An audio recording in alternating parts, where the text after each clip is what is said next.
here for Mariama Haider.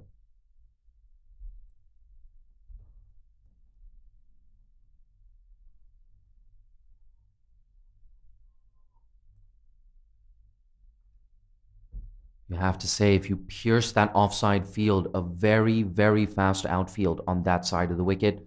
She tries to go down the ground. She's going to find long off. So she picks up a single, Gawang Choden. Yeshe Choden, yet to get off the mark, will be facing the left arm spinner for the first time today.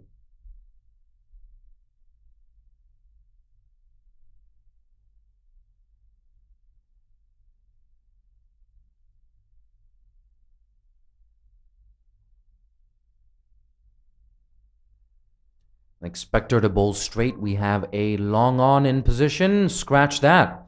Long on's coming up in the circle to mid on, and long off is dropping back instead. There's a deep mid wicket on the boundary. Mariama Haider tosses it up wide, and that's been edged away. This could be the second boundary, or rather the first boundary. Maria Jasvi cuts that off. So just 2 runs there.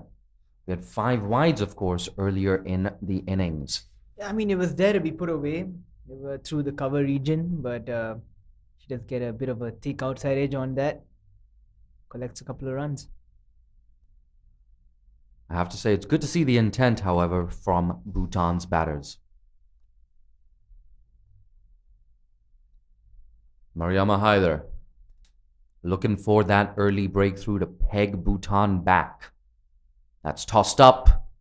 Defended straight, too long off. Bhutan pick up a useful single. Yeah, they're playing pretty well, Bhutan, at the start of this proceedings. I think they were driven pretty nicely to long off.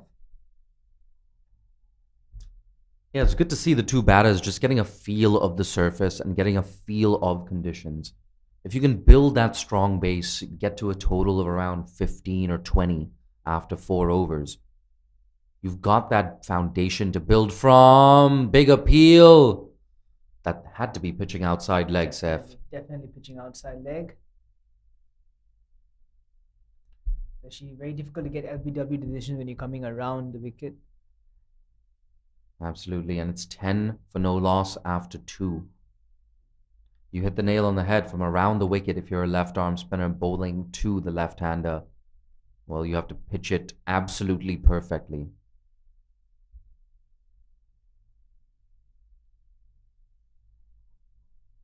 Former skipper Yeshe Choden is back on strike.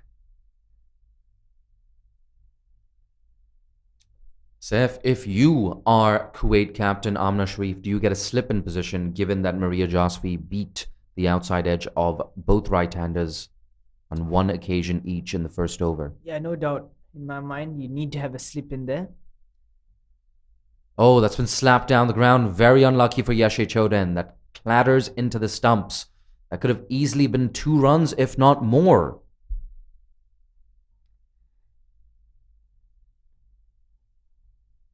Yeah, I mean, the bowler could have got a hand on that and could have been the first wicket as well for Kuwait. Here we go. Yeshe Choden on strike yet again. That's wide. Oh, yes, she does find the gap. Square on the offside, a misfield. And she's going to collect her first boundary. So first boundary off the bat for Yeshe Choden and for Bhutan. Their score moves on to 14 after 2.2 overs. Yeah, I think that was a loose delivery from Maria Jaswi. I think they have been a bit inconsistent with their line and length so far in this match. Something that they can definitely work on. Well put away by Yeshe Choden. Yeah, at first she did not find the gap, but that fielder at backward point, she could have done way better. That's full, too full. It's a full toss. It's been eased away through the offside. A work to do here for Khadija Khalil. Is she going to cut it off? That's a valiant effort there. She saves 2 runs and she draws the applause from Kuwait's dugout. Definitely great effort in the field, but yet again another loose delivery from Maria Jaswi. Gentle full toss. Put away for another couple of runs. Put away nicely, in fact. High elbow, check drive. Absolutely, the high elbow. Beautiful to watch. I love the square on stance from Yeshe Choden. Very classical. Here we go, Maria Jasvi. That's guided away really nicely. Has she found the gap? Yes, she has. This could be another 2, or is it going to run away to the boundary? It does run away to the boundary. So second boundary, the over for Yeshe Choden. This is a really, really good start for Bhutan. They've put pedal to the metal. That's brilliant from Yeshe Choden. Beautifully played, late cut, piercing that gap through backward point and short third man. And yet again, another loose delivery must be said. Too much width in offer. Put away beautifully by Yeshe Choden. It's really good batting as well, because Maria Jasvi over pitching with that delivery and overcorrecting on this occasion. Yeshe Choden strong off the front foot, quick to get onto that back foot as well. Not trying to overhit the ball either, using the pace of the delivery and just guiding it away. Yeah, immediately they brought the sweeper point in play as well as the deep extra cover. Don't see this sort of field too often in the modern game. Perhaps Amna Sharif just trying to get out of this over. Yeah. It's been a really expensive one, 10 runs off it so far. Maria Jasvi a little bit loose in this game, conceding 5 wides earlier as well. Here she comes, 2 deliveries left in her over. Watchfully played by Yeshe Choden, nothing fancy needed when you've got 10 runs off the over.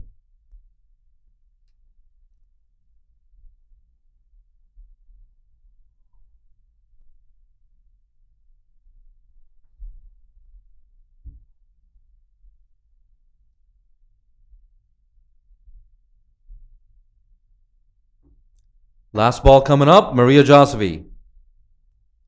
On the leg stump and yet another wide delivery. Thank God that fine leg was alert to that situation. Amna Sharif unable to collect yet again. I just have a feeling that Maria Jasvi is not communicating well with the skipper as well. Because you put 2 fielders on the offside and I think you're worried that you conceded 2 bound in the offside and now you're bowling to the leg side where there is less protection as well. Doesn't exactly make sense. It's got to stick to that off stump line now when you have 2 fielders. Exactly, just like that. Could be a couple of runs here. No, just single. Oh, look at that. Mariam Omar, strong throw from the deep. We've been talking her up throughout the tournament. She's making us look very wise and smart up here in the commentary box. 11 runs off that over. 12, I beg your pardon, 22 for no loss, Bhutan after 3.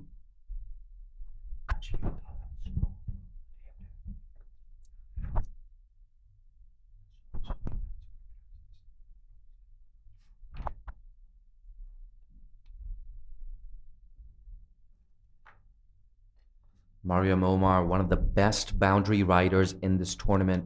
Perhaps the single best boundary rider in this tournament.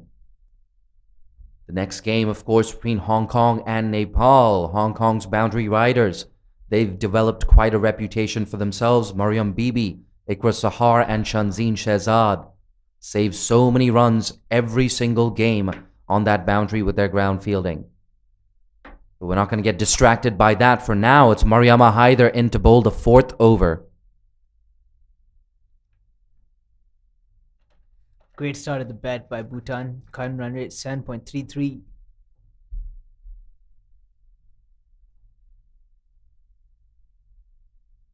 That's guided away to short third man. No single on offer. Maria Jasvi fires in a throw.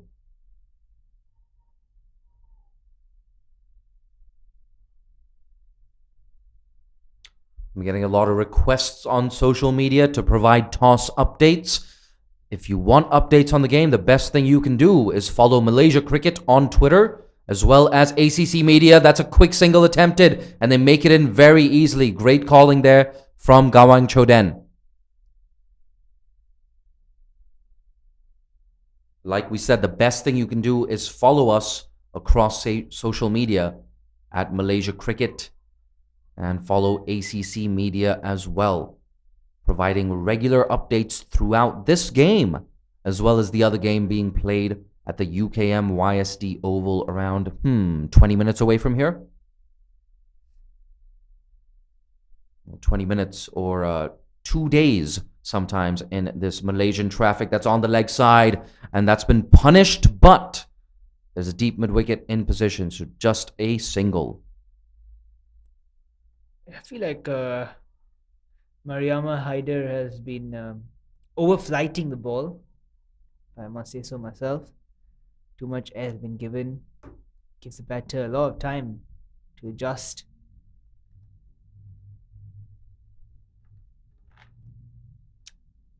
It's a good delivery.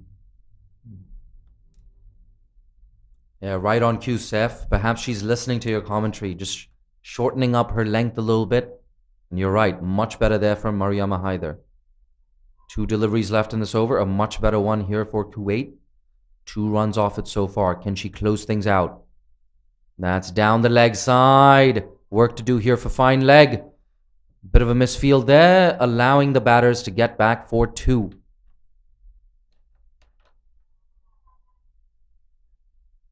Yashi Chodan have definitely impressed today so far. Play some traditional cricket strokes, and she seems to be having a very composed stance, compact as well. Absolutely. The team manager a couple of days ago, Ugan Dorji, telling me that she's been replaced as captain. A quick single. Oh, a better throw would have had her in trouble just as we were talking her up. Saif, is there any need to take such big risks? Yeah, definitely not. I think there's a bit of hesitancy as well. She did look like she stopped for a bit. And she gave up as well. I think she knew that it was a direct hit would have been curtains for her. That brings the 4th over to a close. It's 27 for none. Bhutan. As we have a change in bowling, Mariam Omar into the attack. From this end, bowling the 5th over for Kuwait.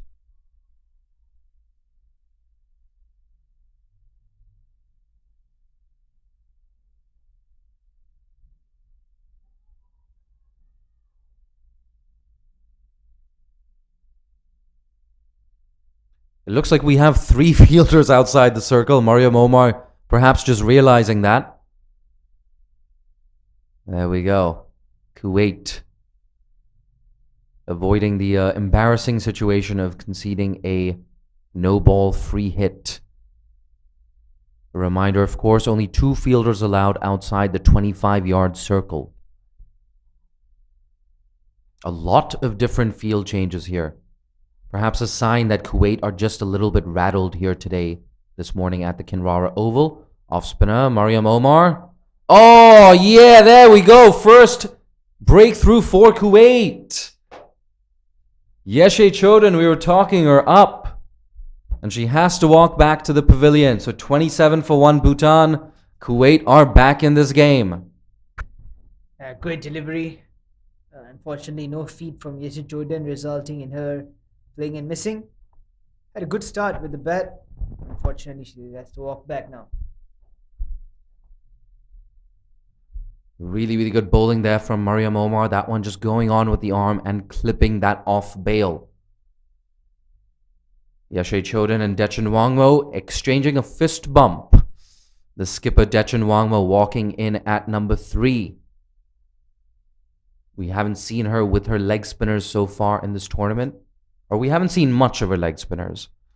I did not cover the previous Bhutan game.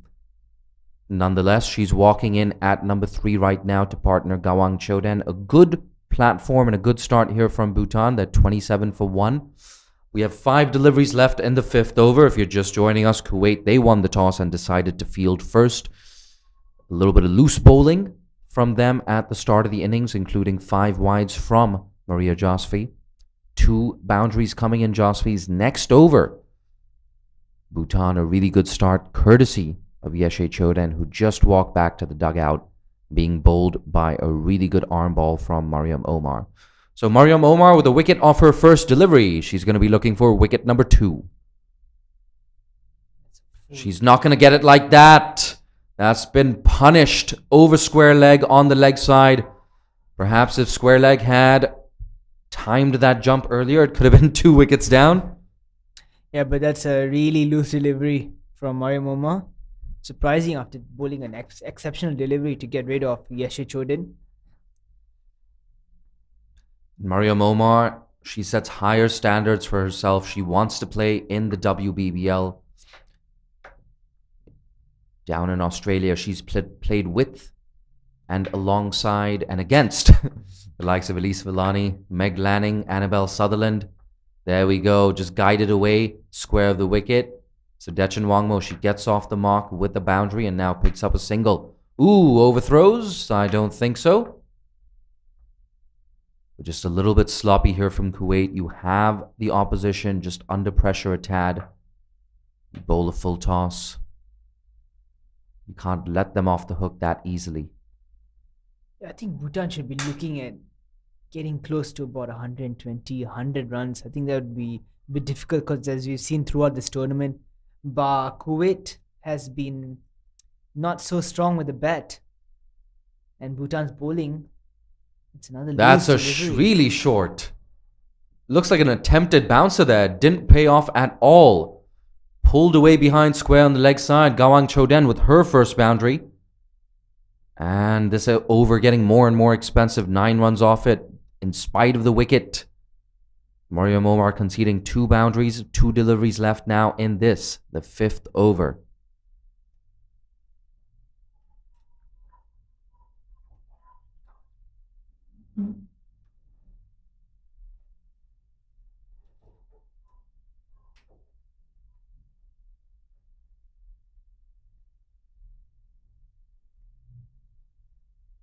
Kuwait's highest score in this tournament has been 84. So I think Bhutan have a chance here. It's another loose delivery from Mariam Omar, who's been a bit wavered after taking that wicket on the very first delivery.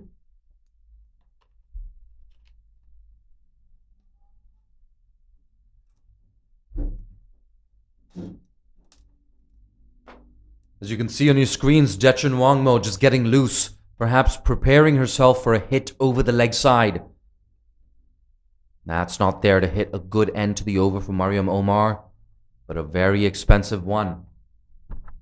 10 runs off it. Bhutan motoring along their 37 for 1 after 5.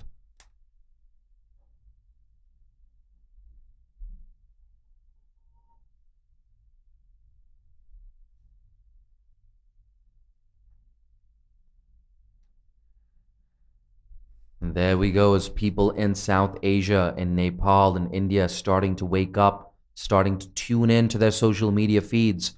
Excitement is building for the afternoon game between Hong Kong and Nepal. And what a great game to whet your appetite for that big encounter this afternoon. 2 rather evenly matched teams in Kuwait and Bhutan, but you have to say Bhutan with the upper hand. Mariama Haider will want to change that. She's into her 3rd over, bowling the final over of the power play. Oh, a play and a miss. Much better. Shortening her length. Gawang Choden unable to do much with that.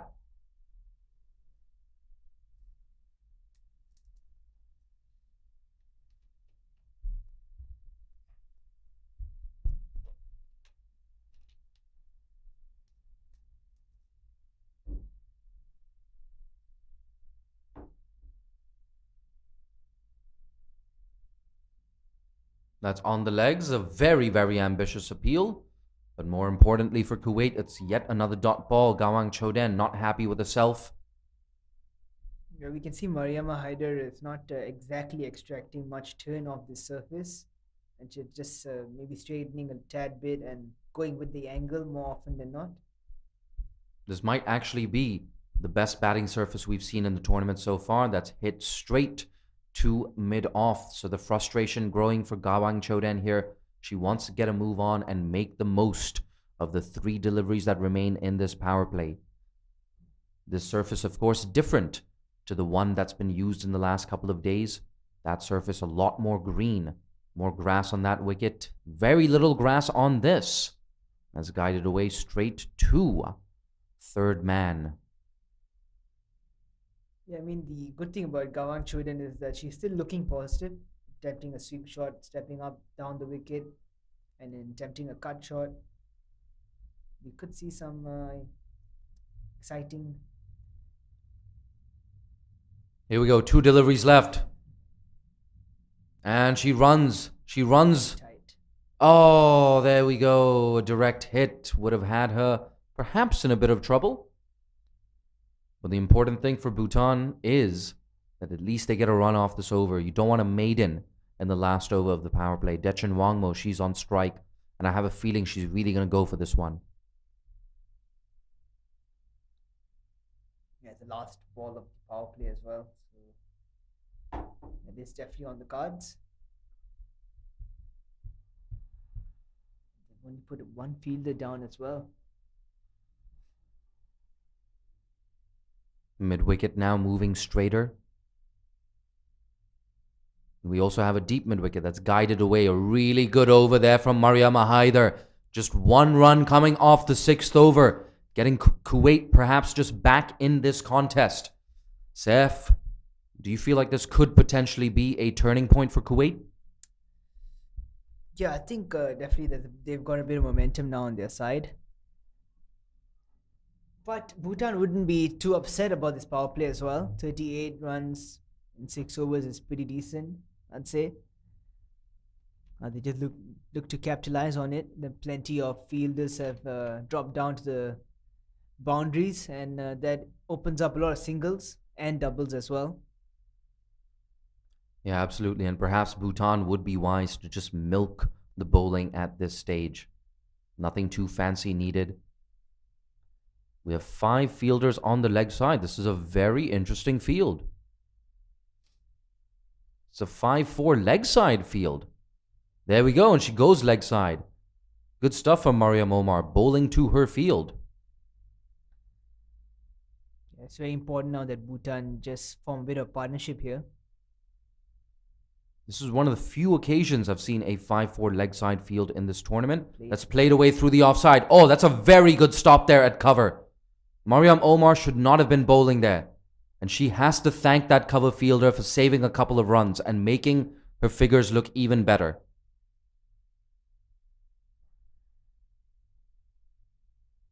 And credit, of course, to Gawang Choden as well. Just playing inside out, making some room for herself. Seems like the field is pretty much staying in the same place for the right-hander as well. Good stuff. Dechen Wangmo using her feet, unable to find the gap. But great intent, trying to make something of this 7th over. Statistically speaking, the 7th over is the 2nd most economical over in a T20 innings. That's defended. And straight to Maria Jasvi at cover.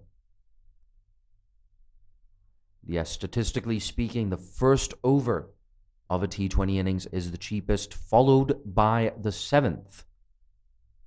Dechen Wangmo uses her feet. She won't find the gap. Good stuff there on the boundary by the fielder. Just restricting that to a single. So only 3 runs coming for Bhutan in the last 11 deliveries. Kuwait just dragging this back. We were talking about a total in the region of 120. Saif, if you're Kuwait, what sort of total would you feel comfortable chasing? I think they should be looking to restrict Bhutan to at least 90 to 85. They must collect a couple of wickets for that, definitely. That was pretty close to collecting one as well. Absolutely. The first signs of any real turn in this wicket.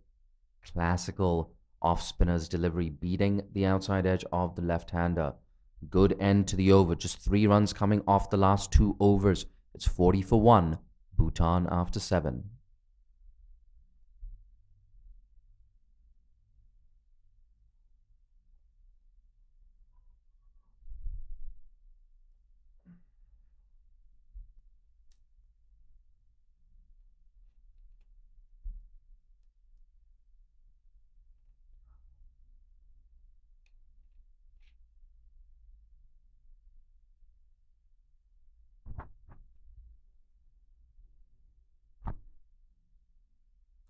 We have a change in bowling. Khadija Khalil into the attack for the first time today. It's an interesting move. Mariama Haider, of course, with only 1 over left in her 4-over quota. Kuwait have used up the overs of one of their finest bowlers, perhaps their single best bowler. So they've thrown a lot at Bhutan. Bhutan, to their credit, have given Mariama Haider nothing in this innings. And Khadija Khalil, if she wants to maintain that momentum that Kuwait have had in the last couple of minutes, she's going to have to follow it up with a nice tight over here. Khadija Khalil running in for her first delivery. Here she goes. No, you cannot do that, Khadija Khalil. Drifting down the leg side. Just taking that pressure off Bhutan a tad. Yeah, I mean, that ball there to be put away as well. She's lucky to have not conceded a boundary. That's a really good call, Saif, because fine leg is up in the circle and she's a little square as well. Zifa Jilani there at fine leg. So yes, you're right. Khadija Khalil, very lucky not to concede a boundary off her very first delivery. She's going to have to bowl a lot tighter. That's much better. There we go. A dot ball straight to backward point. Shanti Balasubramaniam. I beg your pardon.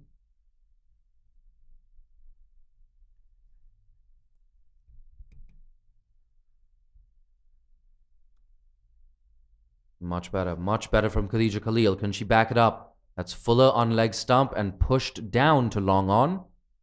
Mariam Omar. She's in with a flash. Just a single. Mariam Omar actually has a bit of a cult following on some women's cricket Facebook groups. Very popular group on Facebook talking about women's cricket. The admin there, Rob Harvey, I have no doubt he's tuned in to this encounter. Rob has been very encouraging throughout this tournament, providing words of encouragement, praise. Here we go. Khadija Khalil around the wicket. That's a full toss. Ooh, a bad bounce there for cover. But she cleans up nonetheless. No harm done. Yeah, I mean, full toss could have been put away anywhere. Unfortunately, finds the fielder right at the 25-yard circle. Short covers.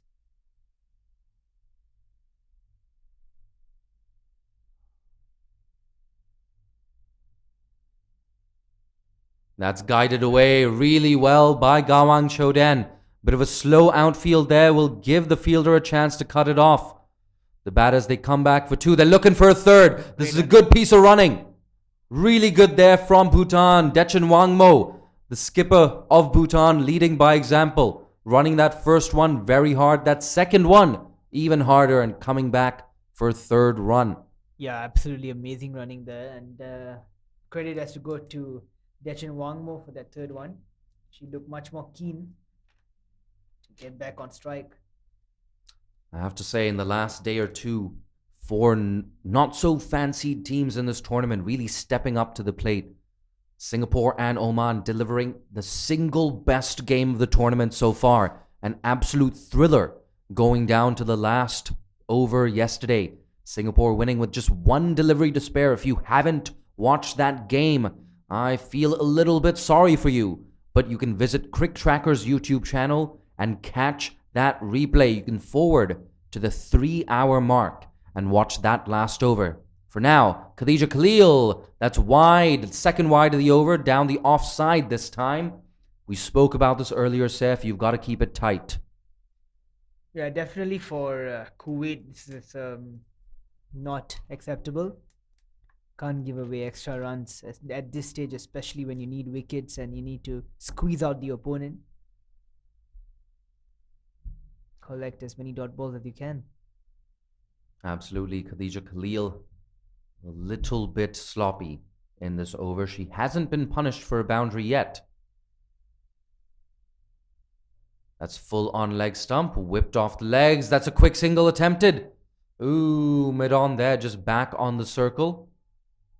A strong throw, but not on target. I think Gawan Choden has to trust her partner. I think a run-out chance was more imminent in the striker's end, but she hesitated yet again.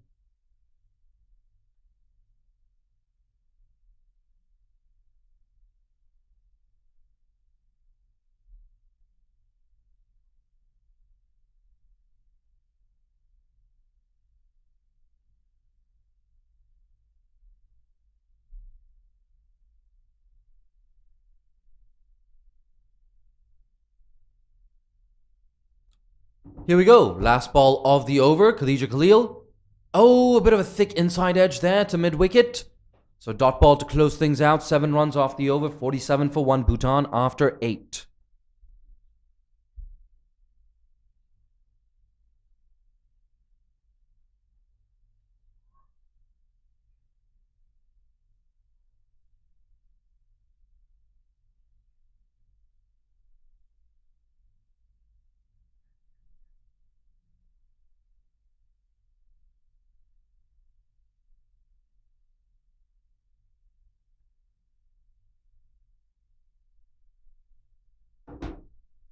So Mariam Omar to continue from the other end. She's into her 3rd over.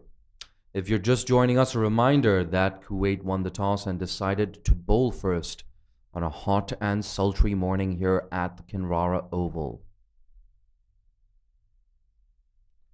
An absolutely massive gap there, square on the offside. Easy single available. You can't bowl too wide. That's exactly what she does. She's been guided away for a very, very easy single. I mean, they could have pushed for a second as well. Nonetheless, it's a easy single, and you can't do that at this stage for Kuwait. I think Mariam Omar has to bring in the field for Gawang Chodin. She has been struggling a little bit against Mariam Omar, except that one loose delivery that was a attempted bouncer, I believe. A lot of changes to the field throughout this innings from Kuwait. It's like a game of chess, this. There's no fine leg in position. You cannot bowl there.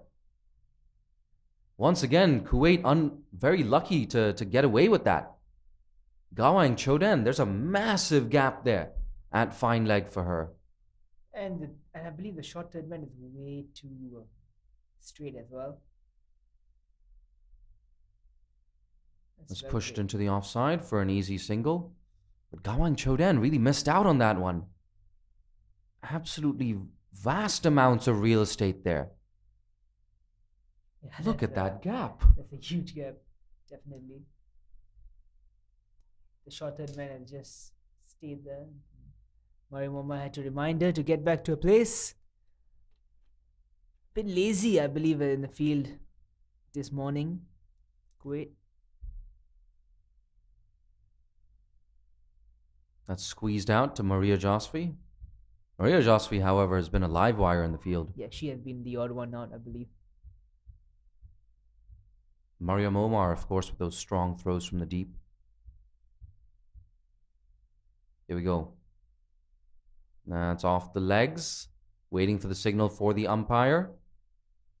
And there we go. He gets that leg up. So leg buys there. That won't go against Mariam Omar's figures.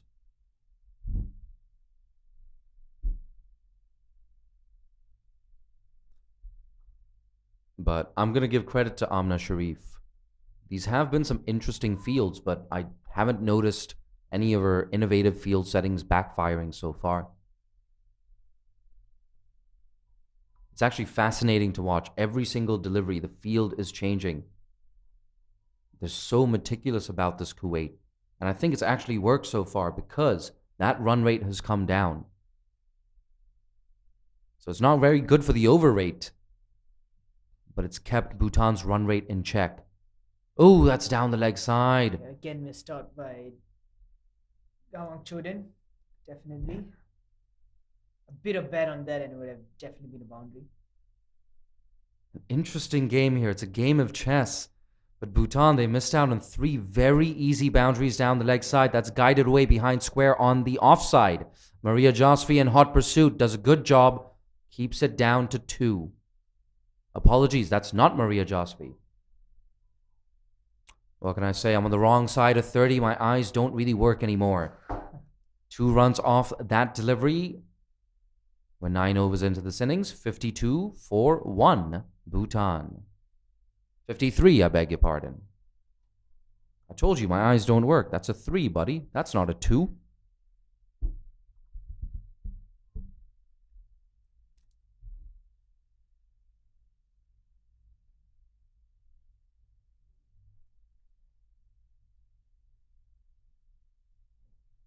I think the placements haven't been backfiring because Bhutan haven't been exactly capitalizing on those deliveries as well. They have done well so far. I still believe that 53 for 1 in 9 overs is pretty decent. Um, Keeping in mind that Kuwait haven't exactly been the best chasers of anything above 90 runs.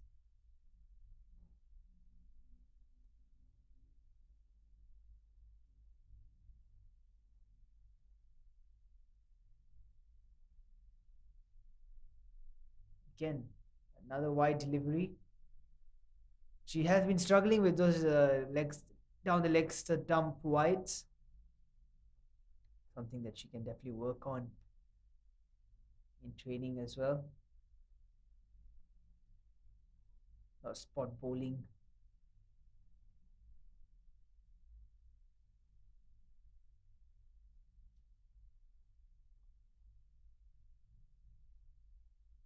That's a big appeal. That's turned down.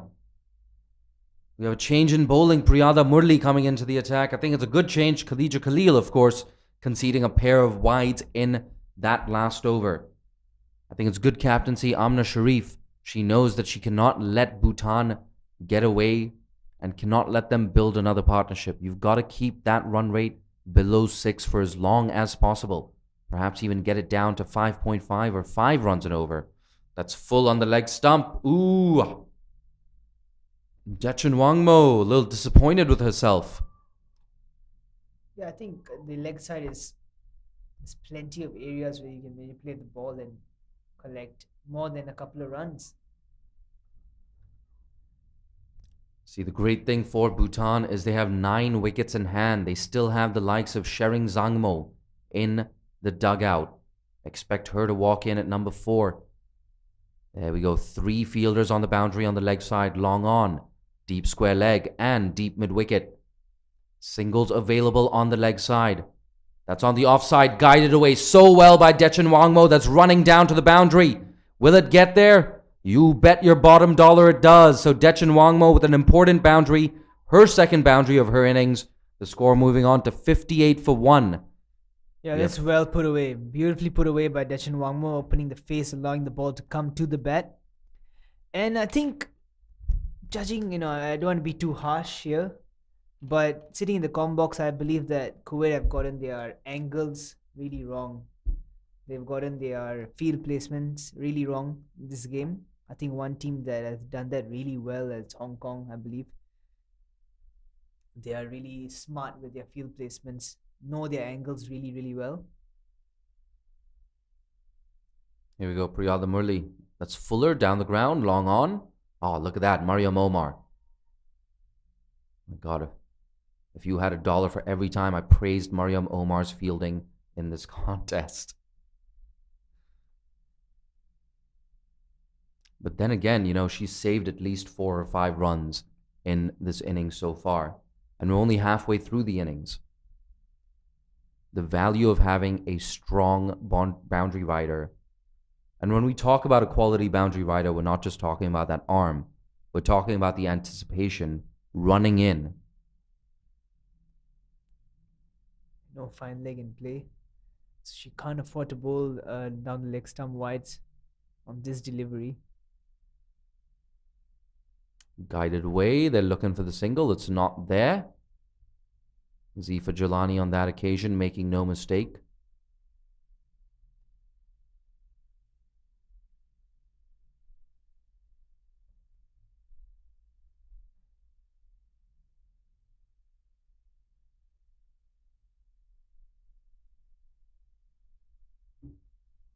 That's another big appeal.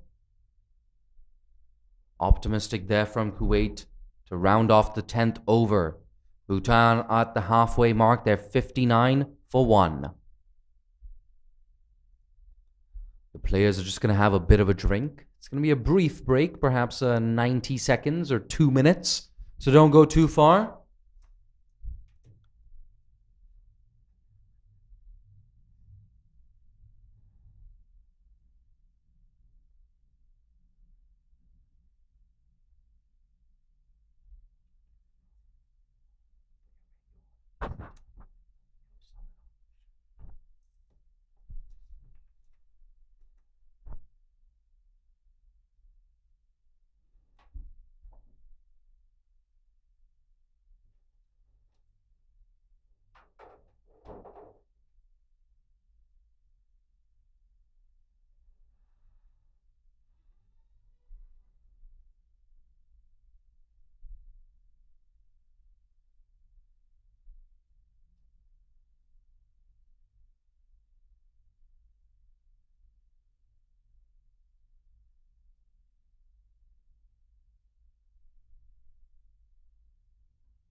Mariam Omar to continue from the com box end.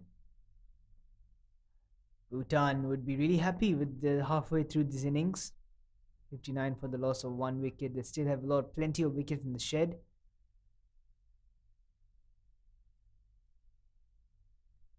That's well played. That's a nice single. Something that Gawang Chuden has done really well throughout this innings. Collecting the singles with ease.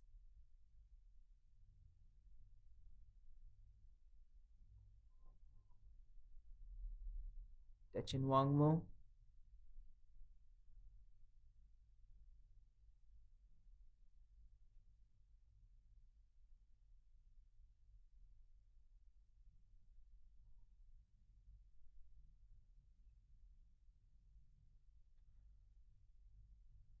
Another sweep shot and a miss, and that's a well bowled, really well bowled by Mariam Omar. Another bye by the keeper. It's inches away from clipping the top of off stump.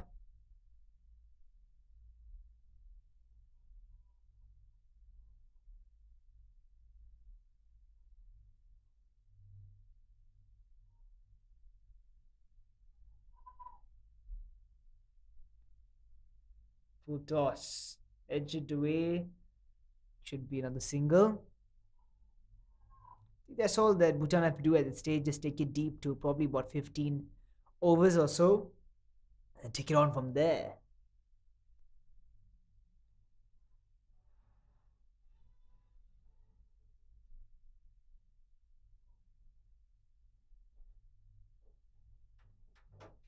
It's well defended. It's a good ball from Mariam Omar.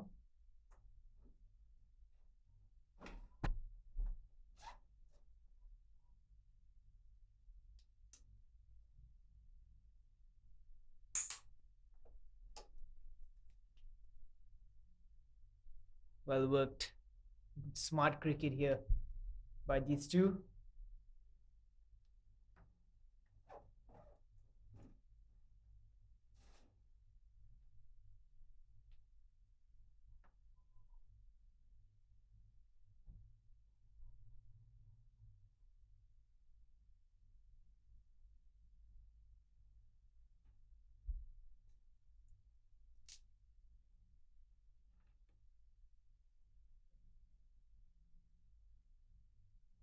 That's pretty close.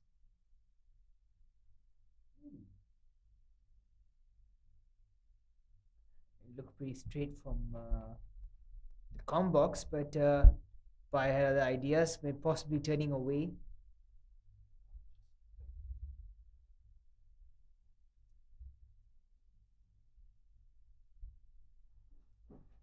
We're of course seated at a bit of an angle here in the comm box, but at least from where I was standing, it looked like it was just clipping leg stump, so maybe a lucky reprieve there for Bhutan. Kuwait, they know they need another wicket. Mariam Omar, she's bowled 3 overs already. Mariam Omar has bowled out. 20 for 1 in her spell. She conceded 10 runs in her first over, so dragging things back nicely. Yeah, Mariam Omar was looking like a major threat to Bhutan. Now that that threat is gone, I think Bhutan can look to take on the bowling a bit. Absolutely, and Mariama Haider as well, only with 1 over left in her kitty. Oh, there you go, driven perfectly. Work to do here for long off. Look at that. Great piece of fielding. Saves 2 runs there in the deep. I'm sure you can guess exactly who that is. That's Mariam Omar. Beautifully played by Techin Wangmo. I beg your pardon, I think it was Gawang Chuden.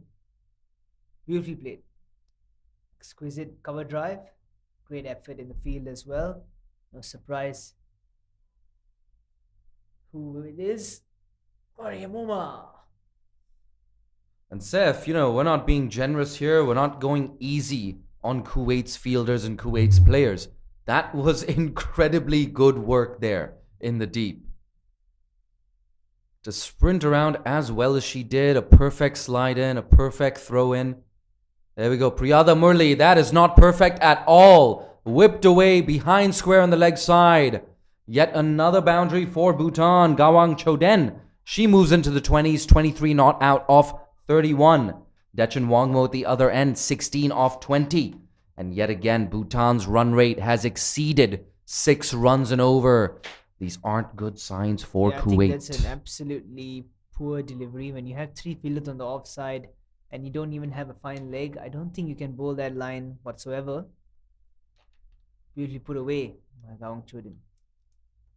Yet again, this time in front of mid-wicket, and it will be another boundary.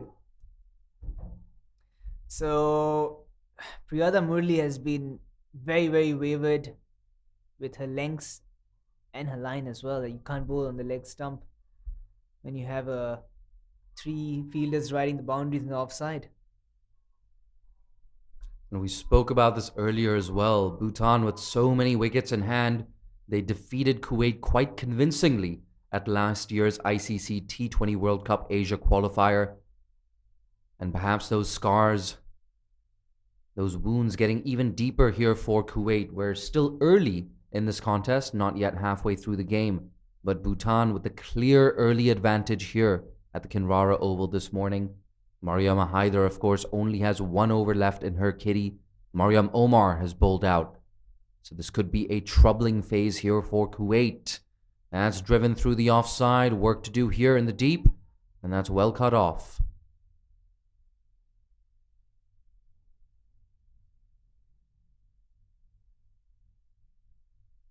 Yeah, really expensive over. Very fruitful one for Bhutan as well. 12 runs coming off it already.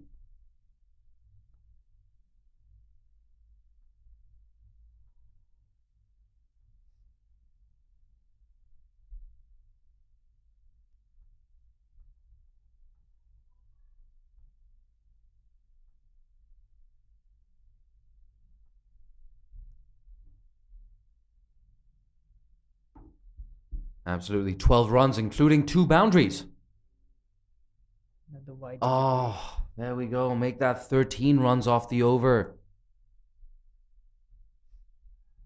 And I wonder if Kuwait need to make a bit of a change here. Perhaps get someone like Maria Jasvi into the attack. Jasvi, I feel, the quickest of Kuwait's bowlers. Perhaps if you just change up the pace a little bit, it might change up your fortunes. Oh, that's dug out. That's much better from Priyada Murli to close out the 12th over. In fact, we have 1 delivery left because of that wide ball. So 75 for 1 Bhutan, 1 delivery left now in this, the 12th over.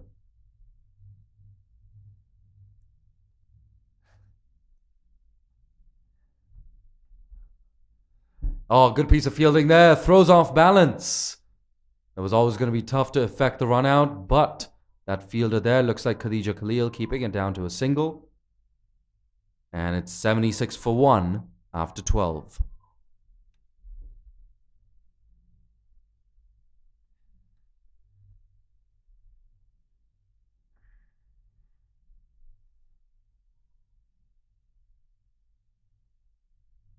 Down at the UKM, the update coming in is Singapore with 36 for 6 at the halfway stage against Qatar. So not ideal there from Singapore, especially after their victory yesterday. Vinu Kumar, so impressive, 38 of 45 in that chase. She took 2 for 20 as well, playing just her 3rd T20I. She was awarded Player of the Match, and rightfully so. Fantastic partnership that yesterday with Divya GK. A different story for Singapore today at the UKM YSD Oval. But back to the action at Kinrara. Amna Sharif, the Kuwaiti skipper, has introduced herself into the attack. And it's interesting, Amna Sharif, of course, was behind the sticks, I believe. So she's traded in the gloves. We're going to get confirmation on who exactly has the gloves. I suspect it might be Maria Mushraf. But for now, that's been guided away. A good start there from Amna Sharif. So the skipper, she's got a lead from the front. She's got to keep it tight. And there's every chance we could see her bowl out all the way until the end of this innings.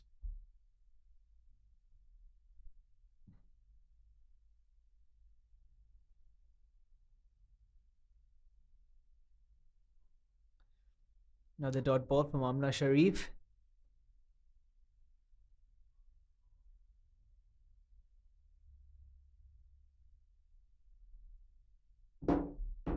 There we go. Excitement building on social media for this contest as well as Hong Kong versus Nepal. Do not miss that fixture. It's going to be one of the biggest games of the tournament. And for now, here's Amna Sharif. Punched away off the back foot just in front of square on the offside. Good work there in the deep. Just a single.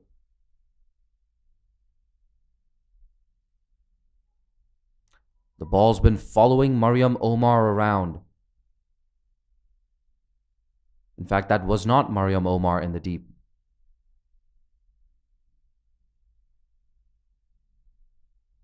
She's coming in at a short extra cover.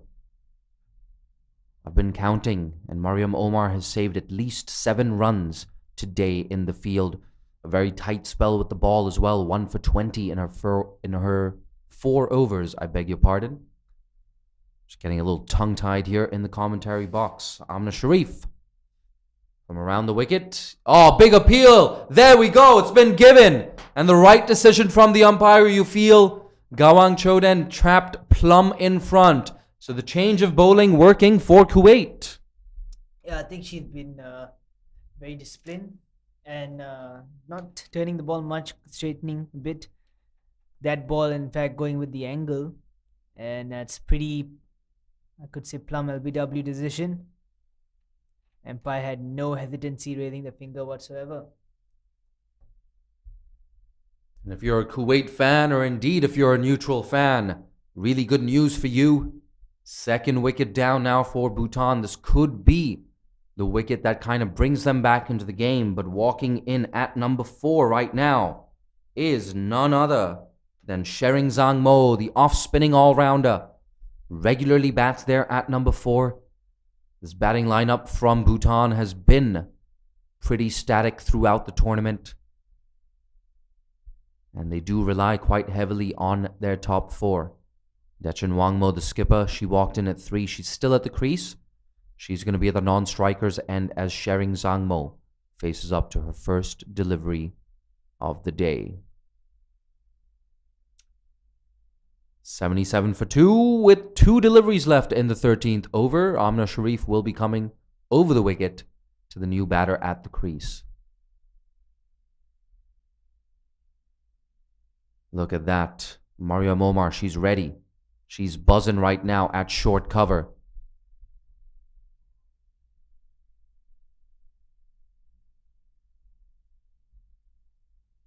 That's wide. Oh yeah, Mariam Omar. Bit of a fumble, but she definitely saved, well, maybe saving at least 1 run on that occasion. Mariam Omar perhaps proving that the commentator's curse is a myth. Every time we talked her up, she does something even better. Here we go, Amna Sharif, last ball of the over.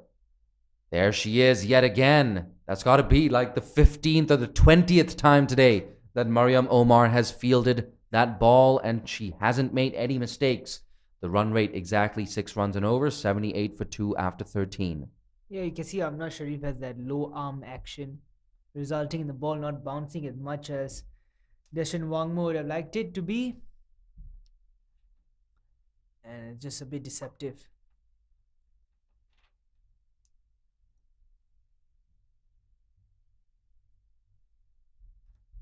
Mariam Omar, one of the few ethnically Arab players in this Kuwaiti lineup.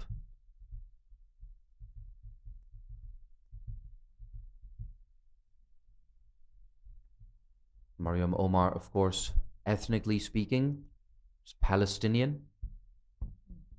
Went to school in Kuwait and has played a lot of cricket in Australia, where she currently resides. Like we said, she's played with and against the likes of Elise Villani, Annabelle Sutherland, Meg Lanning. That's well driven, but a dot ball, Priyada Murli, much better. She's got to back up good work done by her skipper.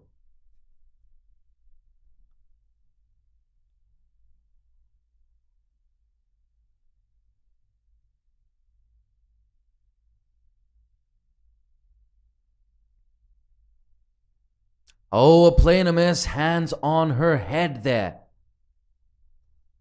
Priyada Murli, she knows that was close. Hasn't been the best day for her so far. She's conceded 19 runs, 2 deliveries into her third over. She's going to want to make this over a lot tighter. And she started well. Shering Zangmo, still early days for her. She's 1 off 3, 18 of 26. Dechen Wangmo at the other end. Oh, that's an inside edge down to fine leg. A run out chance. Needed a much better throw there. I think Shering Zangmo thought that it would have been a bit closer than that, resulting in a dive. And that's what can happen with dot ball pressure. You start taking those improbable singles. And I'm okay with Bhutan taking these risks at this stage. They have wickets in hand. Cut away. Brilliant there from Dechen Wangmo. But she's only going to get the single. Deep cover. Makes no mistake whatsoever. Dechen Wangmo has been timing it brilliantly throughout this innings. She's been a bit unfortunate to have hit the ball straight at the fielders at times, resulting in a strike rate to just be about 69.23.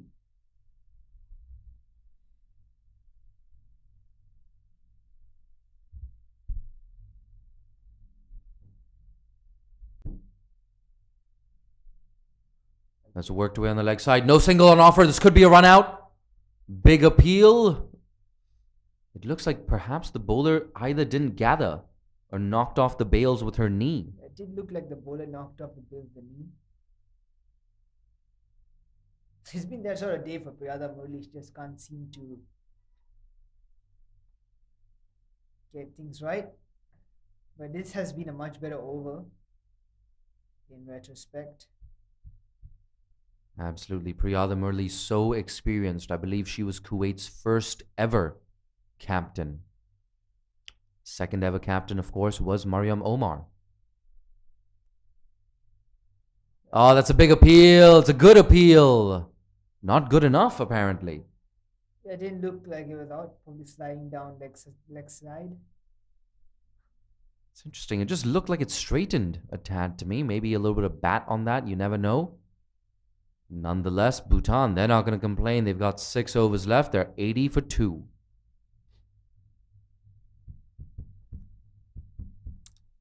That statistic, by the way, coming courtesy of Mariam Omar herself. So if I'm not correct about that, you know exactly who to blame.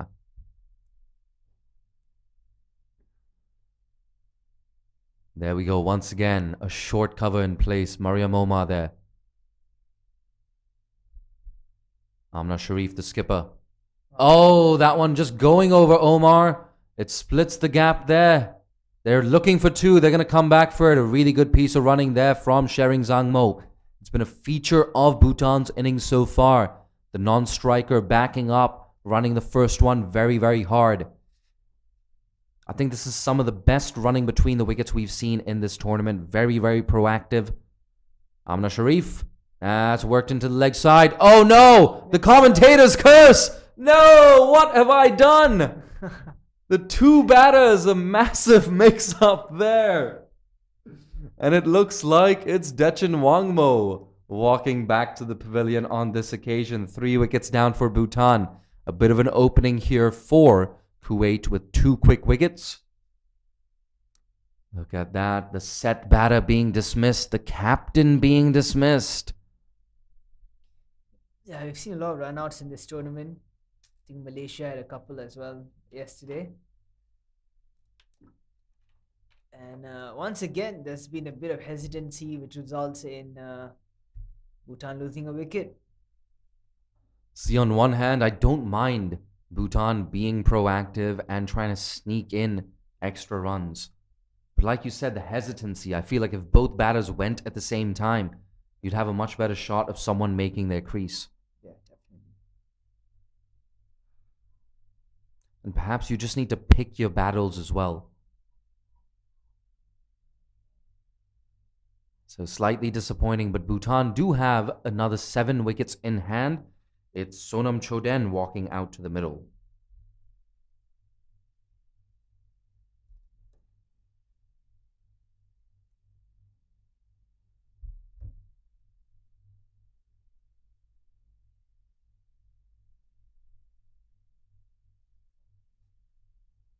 good sound off the bat, but just a single there to Khadija Khalil.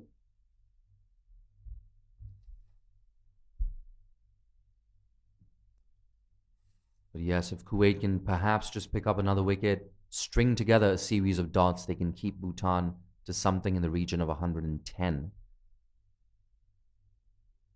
And a reminder that this is probably, almost definitely, the best batting surface we've seen so far at the Kinrara Oval. That's guided away. A perfect amount of pace for the batters as well. Yeah, it looks like a really nice wicket to bat on.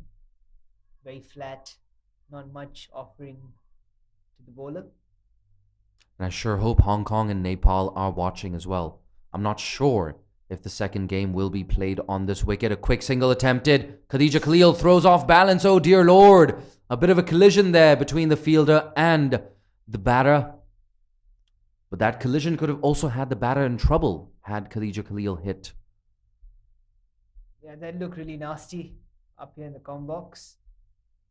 But I'm glad that both players are on their feet and ready to go. Definitely direct hit would have been curtains. My word, it's Mariam Omar. She's always in the action. Never gives us a chance to talk about anyone else.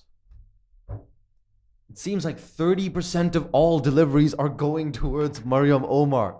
You gotta love it. Interesting field setting yet again. We've got a backward point and a gully. What a shot that is. Into the leg side. That is a great shot from Sonam Chodan.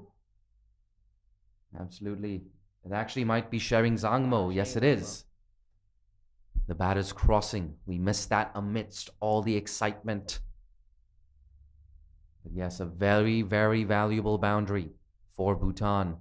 Kuwait were just dragging things back, but now it's 88 for 3. We have 5 overs left in this contest.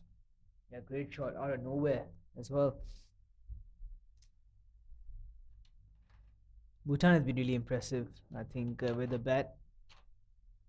88 for the loss of 3 in 15 overs. They still have another 5 overs. They should be looking to get about 130, which would be pretty difficult to chase for Kuwait. Absolutely. And both of these teams looking to register their first win of the tournament. They certainly don't want to leave Malaysia empty-handed. Here we go. Sonam Chodan on strike. Priyada Murli, that's a bit of a top edge, a chance. Well taken there by the keeper. Kuwait, they're excited. A punch of the fist. And yes, it's Mariam Ashraf behind the sticks who takes that rather easily. So 4 wickets down for Bhutan and another dot ball as well. Yeah, I mean, she didn't really have to go at that ball. It was a wide delivery. And very unfortunate way to get out, must be said. Bit of a leaning edge. Yeah, just closing the face on that a little too early. And that popping up to the keeper for an easy take.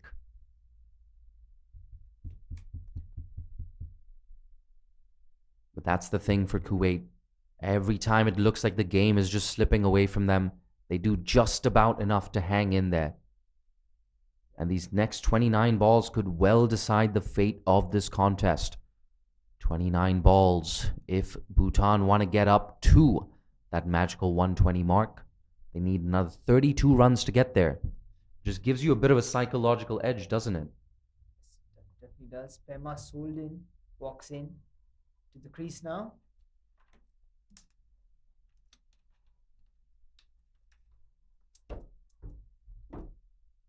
Absolutely brilliant to see all the interest in this tournament. Dozens of notifications every single time I log into Twitter or Facebook.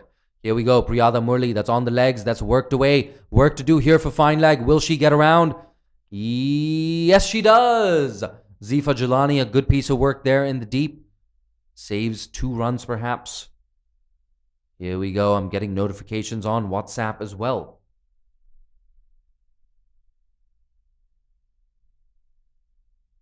I'm going to do one thing. I'm going to tune in to this YouTube stream. I want to see what's up on this Crick Tracker YouTube channel. Yeah, another poor delivery by Priyada Murali down the leg side. Worked away nicely by Sheng Zhangmo. Looked good ever since walking onto the crease. Full toss this time. Could it be over? Mariam Omar, safe hands. Seth, are you surprised that Mariam Omar ran in with great anticipation and took that high catch? No, definitely not. I think she has the safest hands of the tournament, could be said. Brilliant catch. Look very easy as well. My word. Definitely my pick for fielder of the tournament, Mariam Omar. We've said it before, we'll say it again. She saved so many runs today, and she saved even more by taking that catch to dismiss Shering Zhangmo. So both the set batters now walking back to the dugout.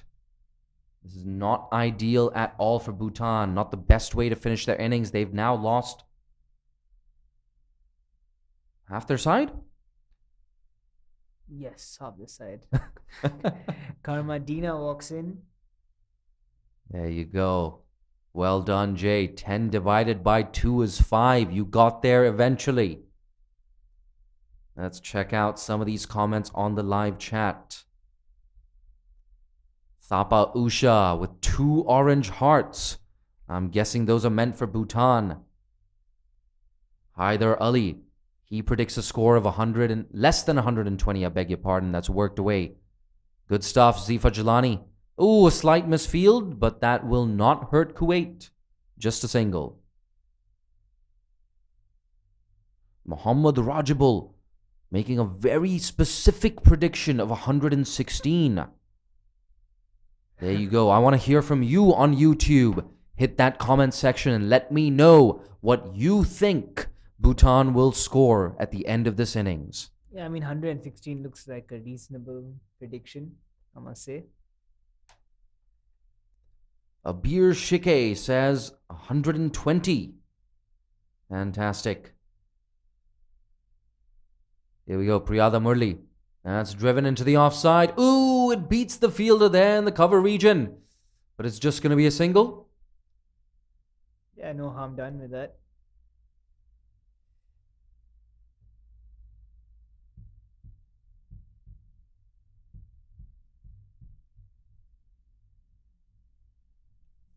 And of course, we also have that Women's Crick Zone YouTube channel who are broadcasting this as well. Broadcasting on... Oh, there you go. A full toss. That's a good take in the deep, so just a single. It looks like Khadija Khalil out there. Ravan Media says Kuwait win definitely. There you go. Loving the enthusiasm there. Won't be so confident. But nonetheless, it's shaping to be a really fascinating game. I think Bhutan's strength is their bowling, as we noticed that they gave, I believe, Hong Kong a bit of a tough go, was it? Or was it Singapore? I believe it was Singapore, I think. That they were struggling to chase down 60, or was it 50?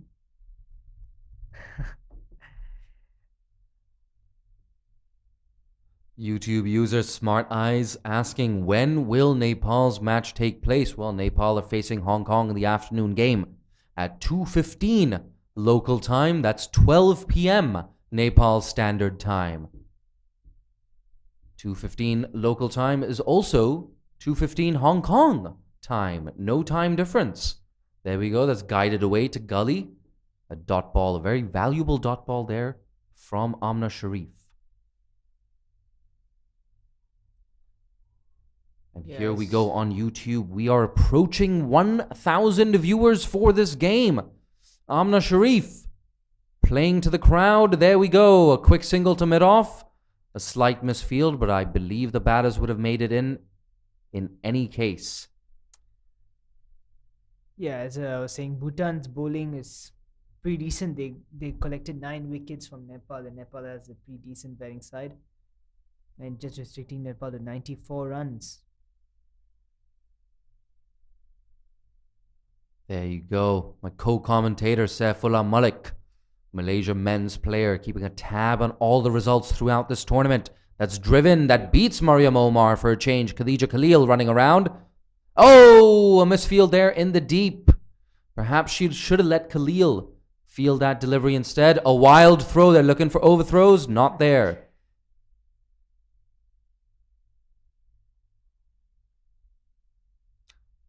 Tarif Hussain predicts 125 plus. SM Nahid, he disagrees. He says 119. Cricket Talk agrees with Mr. Nahid. 120 under. Nazmul Hassan says 110. I wonder if he's a Kuwait fan. Yeah, the name would suggest that he probably is. That's down the ground. Work to do here for Long On, who does a really good job. Mariama Haider, the left arm spinner. What would your prediction be, Jay? I'm going to go with 116. I'm Yeah. feeling 116. Yeah, that was a good prediction. I think 116 is fair. I don't believe they would be crossing 120. Here we go. A change of angle coming around the wicket this time. That's wide on the off stump. That's chopped down to gully. Oh, an interesting bit of fielding there. Yeah, they could have definitely gone for the second, I think.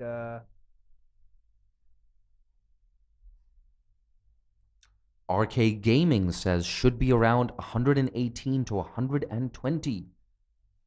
Oh, look at that. Abhishek Rawat, your commentary is so clean and awesome, sir.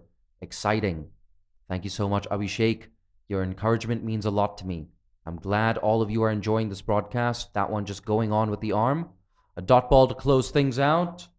It's now 98 for 5 Bhutan after 17.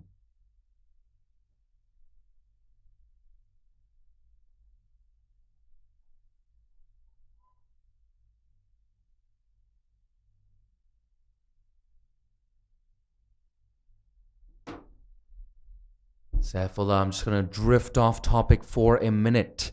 The Nepal team, they're in at the ground right now. If you had to make a prediction, Hong Kong versus Nepal, who are you backing?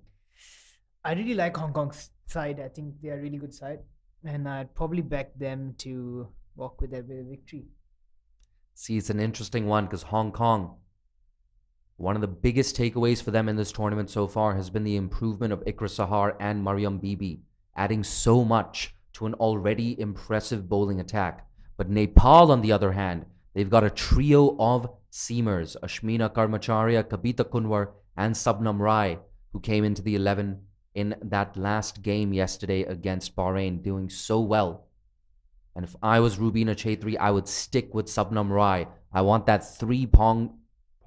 pronged pace attack. Look at that. Making mistakes in the comm box. Mariama Haider in for her last over. She's worked away on the leg side.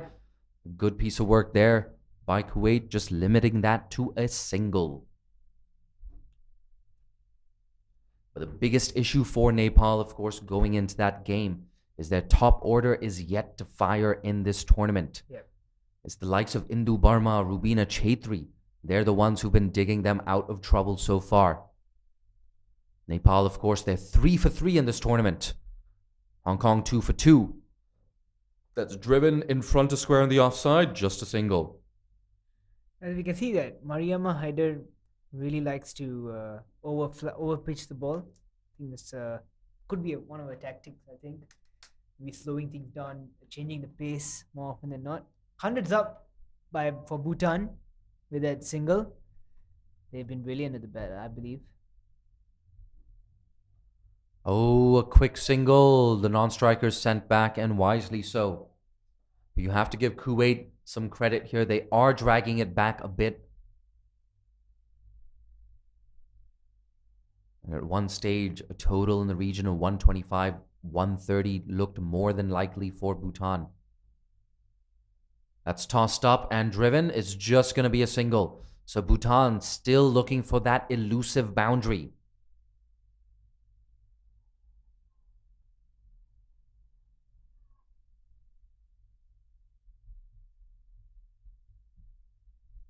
Sagar Pangeni says, next game, Nepal versus HK, 12 p.m. today. That's Nepal Standard Time, lofted, down, too long on, just a single. You do not challenge the arm of Mariam Omar in Bhutan. They know that.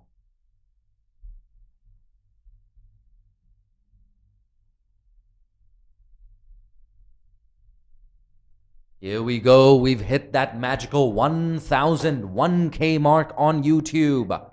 So good to see. South Asians waking up. That's a loud appeal.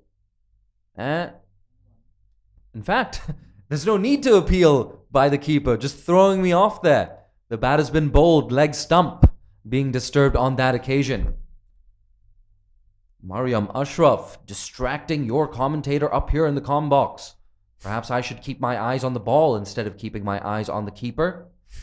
Nonetheless, it's 101 for 6 now.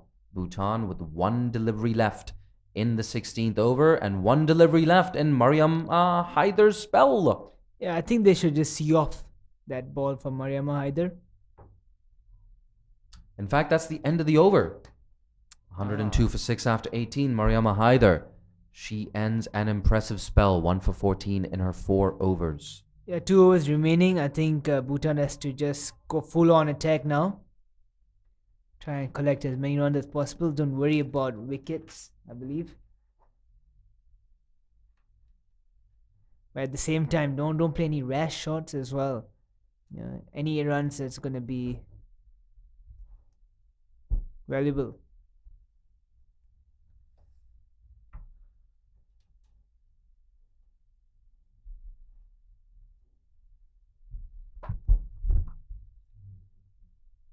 Here we go. 12 deliveries left in this innings. Amna Sharif.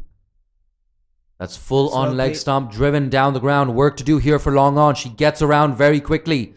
Puts in a dive, but that allows the batters to get back for 2. And loud cheers here from the Bhutan dugout. They know that boundaries have been hard to come by. If you can turn those 1s into 2s, you get a little bit of momentum into your innings. And then, you strike a boundary or 2 suddenly. You've got 16, 17, 18 runs off the final 2 overs. Here we go. Around the wicket she comes. That's short outside the off stump. That's misfield. That's poor. Absolutely. It's running down to the boundary. Kuwait lucky. That's the longer boundary there. Yeah, I think... Looking for 3 there. The non-striker not available. I think that was 3 on. I think the striker just hesitated a bit. And look at that. Hong Kong have just arrived at the Kinrara Oval. A lot of tension, I'm sure, in the afternoon session. We're 2 hours and 20 minutes away from Hong Kong versus Nepal. What a better way to warm up for that game than Kuwait versus Bhutan right now. That's in the air, and it's taken. 7 wickets down now for Bhutan, and more importantly, yet another dot ball for Kuwait.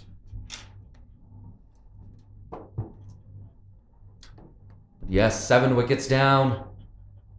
We're going to see a new batter arrive at the crease now. It's the left arm seamer, Anju Gurung, walking out at number 9. She's going to have a big role to play with the ball. Probably one of the best bowlers in this tournament, Anju Gurung, with that left arm angle. She's going to want to get a couple of boundaries away and give herself even more runs to work with. Yeah, Karma Dima is missed out on that full toss, I believe. I think it was there to be put away. Yes, unfortunate there from Karma Dema, not quite getting all of it. Lobbing it up to mid-wicket. Amna Sharif with yet another wicket. She's picked up 2 wickets so far. A couple of deliveries left in her spell. I beg your pardon, 3 deliveries left in her spell. It's a 5-4 offside field. We've got Mariam Omar at deep cover there. Priyada Murli at long on. That's a very optimistic appeal. Mariam Ashraf, vociferous behind the stumps throughout the day. Yeah, she seemed very animated about that, but I think that was never going to be given in a million years. I like this though. Good stuff here from Amna Sharif. Captain leading from the front. Is that a drop catch? Perhaps a bit of an under edge on that one. Nope. The umpire says byes. Yeah, it's poor work behind the stumps. Not sure why she didn't get down and collect it with the gloves, to be honest. I actually did sense just a bit of a deflection on that. A bit of an under edge. Perhaps that one making it just a little bit tight and tougher for the keeper, but the umpire disagrees with me. And his decision counts more than my opinion. Oh, dropped by Khadija Khalil. Parries it down to long on. The batter's going to get back for a second. Are they going to try? There we go. Another run out. Kuwait pick up yet another wicket. 8 wickets down now. So Khadija Khalil dropping that catch, which inadvertently earns Kuwait a run out. Yeah, I think Khadija Khalil did well to stop that from going to the boundary. Looked like it was going over ahead. But Kuwait doing a really good job of bringing this back. A couple of overs ago, it would have been unthinkable for Bhutan to get bowled out. They had so many wickets at hand, but they're losing wickets in a flurry. They're not getting the boundaries either. And every single one of those wickets doubles up as a dot ball.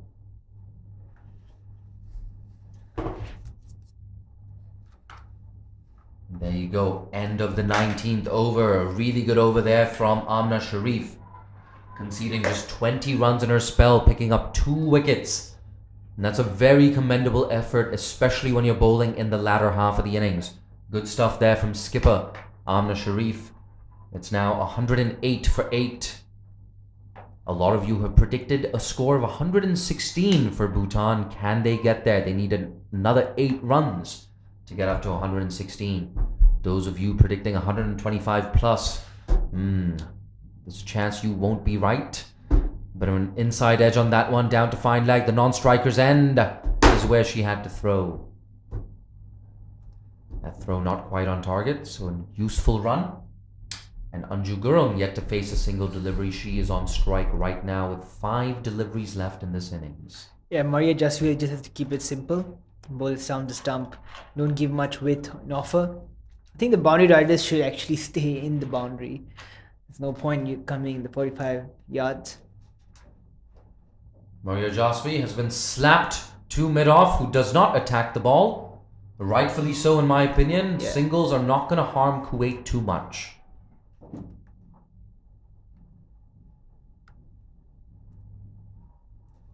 There's Mariam Omar there at mid-off. And I feel like this might be the line here from Maria Jasvi. Just short of a length outside off stump. Apologies, Mariam Omar at short cover there. There we go, that one keeping a little low. She's been bowled, so 9 wickets down here for Bhutan on this occasion. It's Sonam, the fast bowler. She'll have a role to play in the second innings, but for now, she's walking back to the dugout for a duck. So really good stuff here from Maria Jasvi. Yeah, Kuwait have managed to pull things back really nicely. I think at one stage Bhutan were looking to score at almost 130. And that's not the case now. Struggling to even reach 115, I believe, with 3 balls remaining in this over.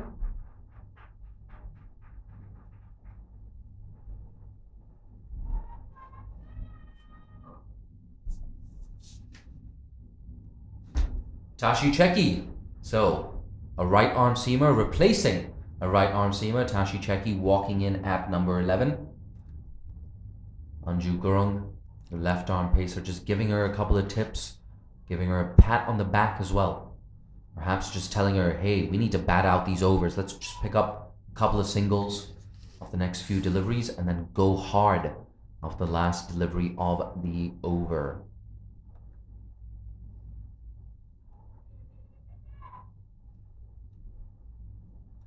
Maria Jasvi, good over so far. Oh, commentator's curse, down the leg side. They scampered through for a single.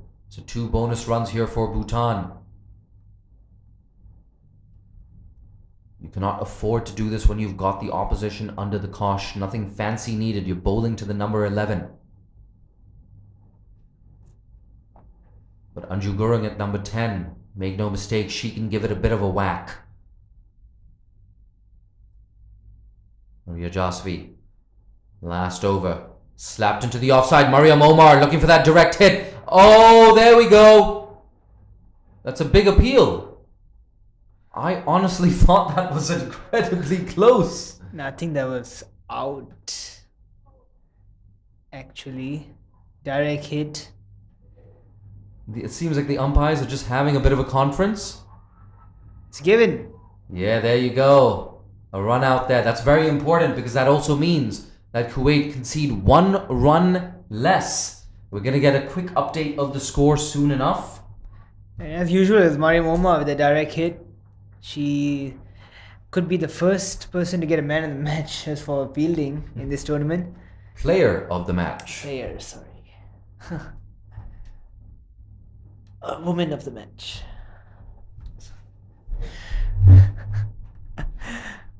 But in any case, for us, the scorecard in the commentary box, I believe it's working for you. For us, having just a slight technical glitch, not a big issue. We'll get you that score as soon as possible. There you go.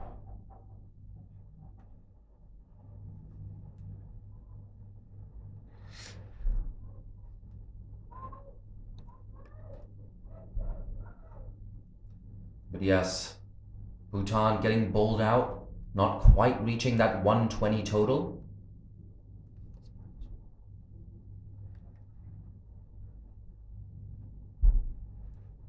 And like we said, we're just going to try and get you confirmation on that final score. I have a feeling it's 112 Yeah, all out. target's 113. We're having a rare technical issue. No technical issues at all this morning.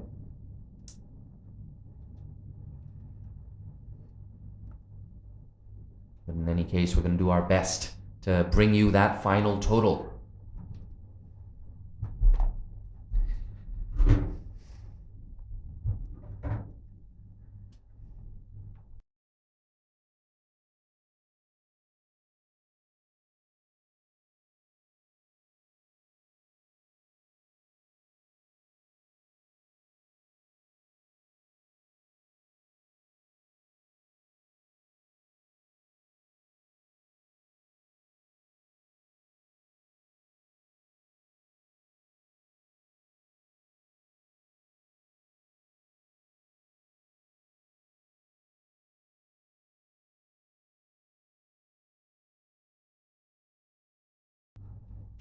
And yes, just a final confirmation of the score. It is indeed 112 all out. If you're just joining us, the news from the middle is Kuwait won the toss, decided to stick Bhutan into bat. Bhutan looking good for a score of 120, 130 at one point before Kuwait pulled things back and bowled out the Bhutanese team for 112. So they need 113 to win in the second innings. Don't go too far. We'll be back with you in around 8 or 9 minutes. One of your commentators for the day, Jay Danskani. Been a pleasure being joined by Saifullah Malik. And like I said, don't go too far. Join us in around 8 or 9 minutes.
Welcome back to the second innings. A big chase for Kuwait, chasing down 113 runs.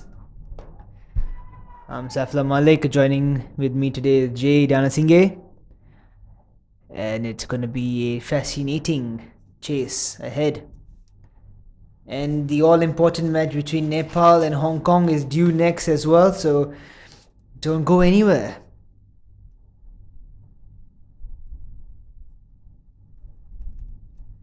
Opening the batting for Kuwait, we have Priyada Murali. Didn't have the best outing with the ball. Hopefully she can change things up with the bat. And Mariam Omar. Whereas opening the bowling for the Bhutan, we have Anju Gurung, supposedly the best bowler of the tournament.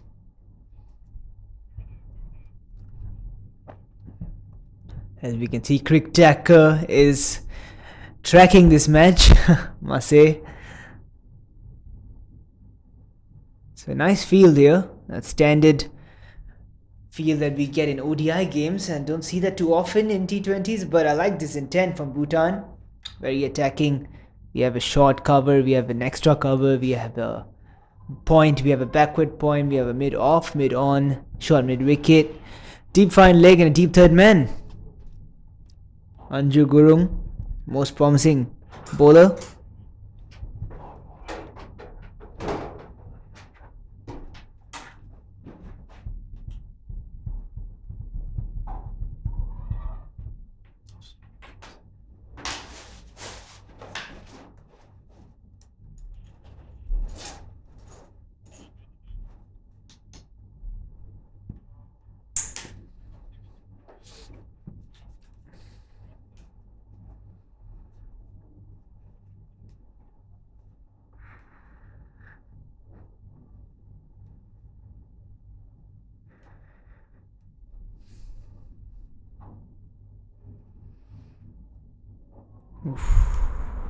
It's a good start from Anju Gurung. Would have much rather would have liked to see coming over the wicket to the right-hander.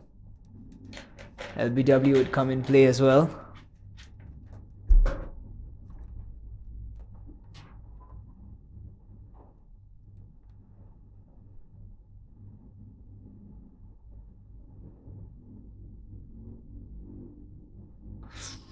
Anju Gurung has a natural in-swing. Keeper taken a slip, unfortunately.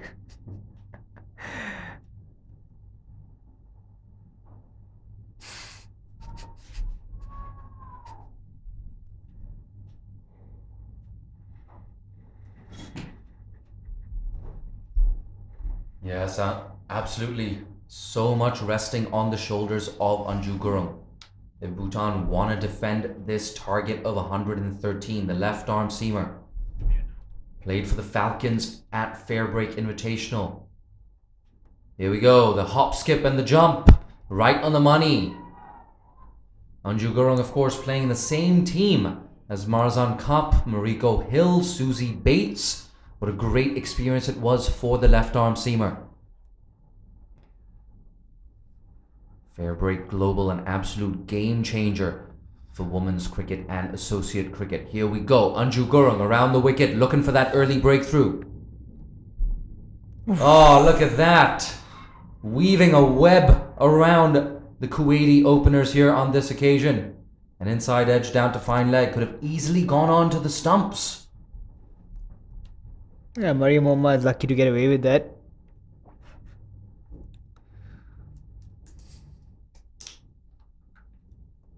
Look at this, some tension in those dugouts, Hong Kong and Nepal. Nepal, they're getting loose. Hong Kong still hanging out. Nothing wrong with that. Got to feel nice and relaxed before the big game. That squeeze into the offside. And she's found the gap. First boundary for Kuwait.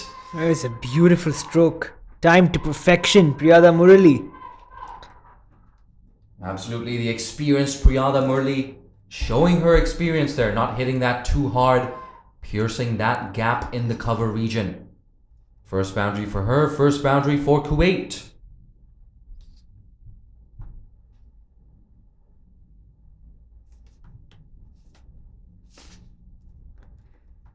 I think Anju Gurung would be even more deadly if she just came over the wicket, I think. Creating that angle of uncertainty. Here she comes again. Around the wicket. Oh, that's them. really... So it's the end of 4 overs. We'll try and get you a score update in a bit.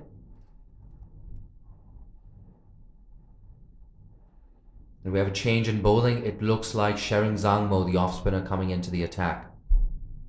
Saif, what do you make of this change in bowling? Yeah, I think it's a good one. Yeah, I mean, you definitely do want to keep 2 overs remaining for Anju Gurung in the bank. If things go a bit sideways towards the latter part of this innings. But it's going to be interesting to see how Kuwait combat this spin attack of Bhutan.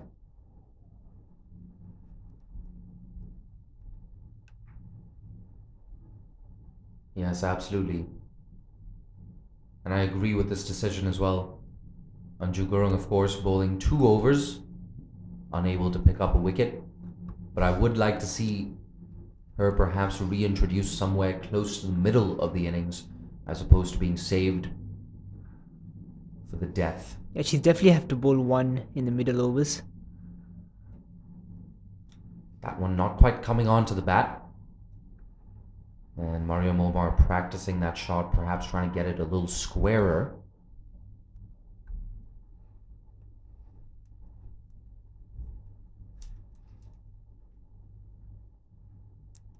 Goes down the ground, or tries to. Only finds third man. That short third man. Yeah, fortunate. One bounce. Fortunate that that ball didn't carry to short third man. A lot of air was offered by the bowler.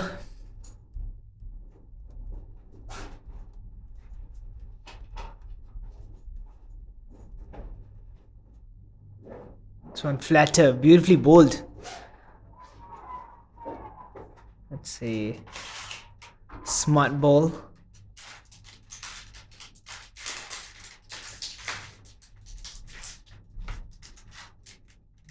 Shering Zangmo.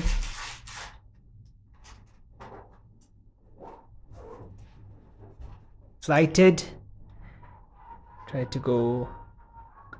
And it's a good piece of work there by Anju Gurung, running across from mid-on to cut that off. It looked like a good strike for a minute, but not quite getting enough of that, Mariam Omar.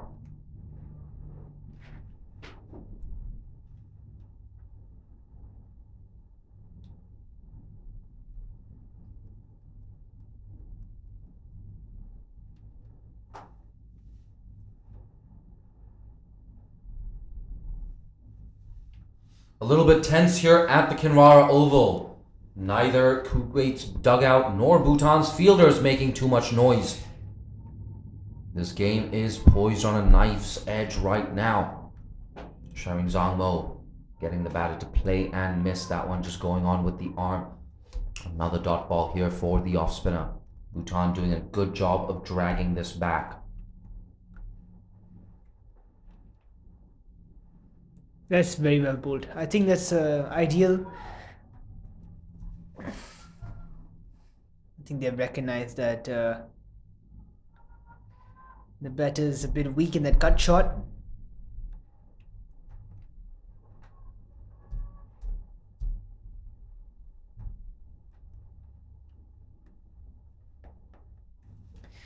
It's a great way to accumulate dot balls as well.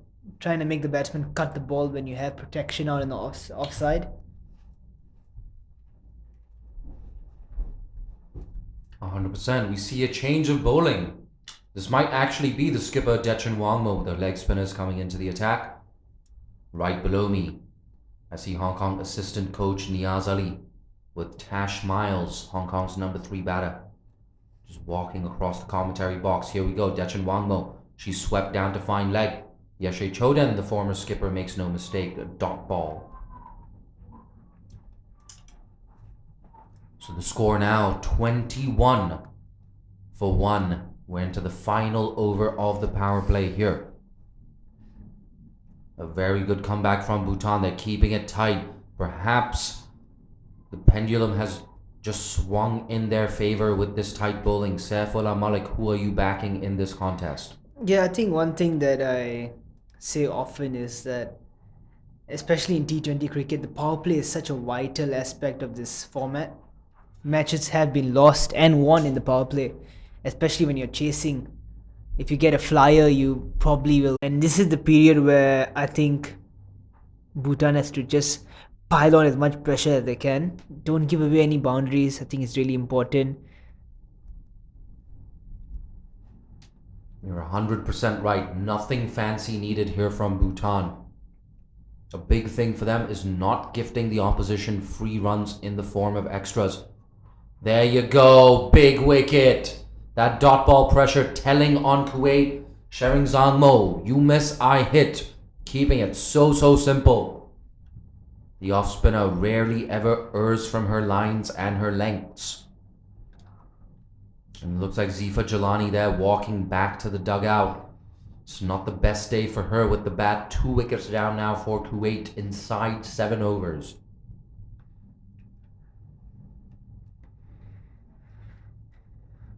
And an interesting move here. On your screens pretty soon, you're going to see the number 4 batter walking out to the middle. Jersey number 29, Khadija Khalil, being sent up the order. I have a feeling this is a deliberate move to increase the run rate. Yeah, I think she should definitely have the license to go for it at this stage. They need a fast cameo.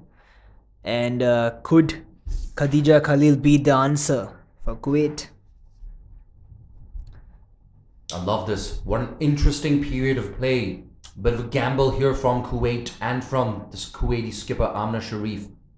So often we see Amna Sharif walking out to shepherd a chase in this very situation. But for today, it's Khadija Khalil, so hold on to your hats. She's not going to play too many forward defensive strokes. So Saifullah Malik, I am predicting either a wicket to fall pretty soon, or we see some runs, or at least some attempted boundaries. Here we go, Khadija Khalil facing up for the first time today. Bang! She gets that through the offside, not quite. But she's going to pick up a single. They're looking for 2. Oh, Khadija! Oof. You haven't... Oh, they're going to get it. They're going to get it after all. So overthrows there. Khadija Khalil comes back for the second run. Yeah, poor backing up. A great effort in the field by the point fielder. But unfortunately, there was nobody backing up in the non-striker's end.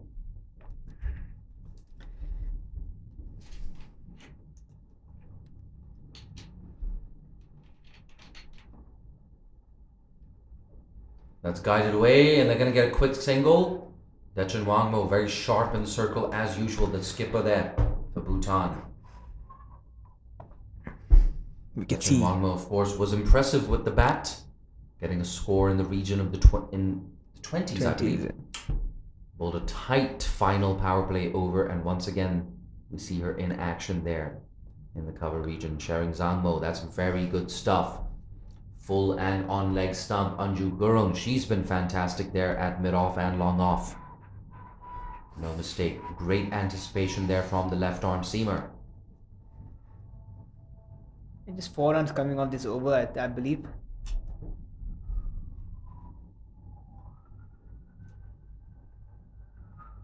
Sharing Zangmo, the off spinner.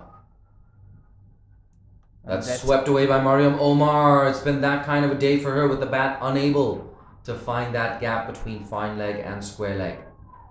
I missed on a boundary ball. I think it was offered in a platter. Unfortunately, she just couldn't gobble it up. Yes, absolutely. Still time left in this chase. But Kuwait, they're going to have to get a move on right now. She tries to. Mariam Omar only gets it down to Yeshe Choden at long off. Just a single. Yeshe Choden, the former skipper, also has a reputation for being very good in the field. Bhutan, probably the best fielding side at the ICC T20 World Cup Asia qualifier last year in November. It's the end of yet another over for Bhutan. Dechan Wangmo, the skipper and leg spinner, to continue from the other end. Pressure piling onto Kuwait here. They're looking for that elusive boundary. Saifullah Malik, where are your boundary options? Yeah, I think definitely over mid wicket is an option, and if a leg spinner is bowling, definitely that cover region is another option, going over cover.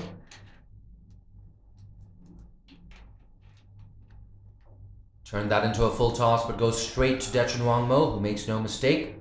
That's been cut off. That's a good effort by Dechan Wangmo.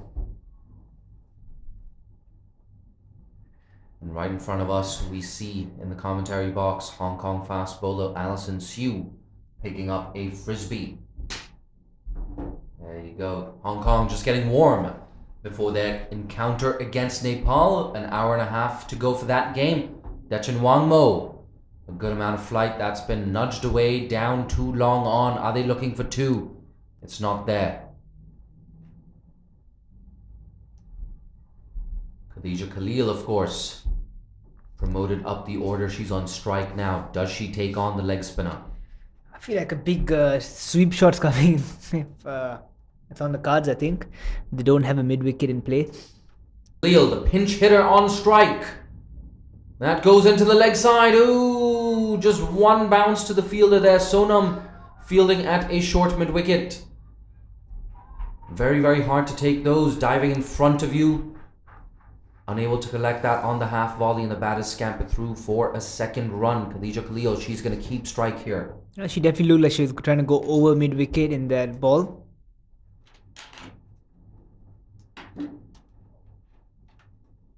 There we go. That's squeezed onto the leg side. Down to long on for a single.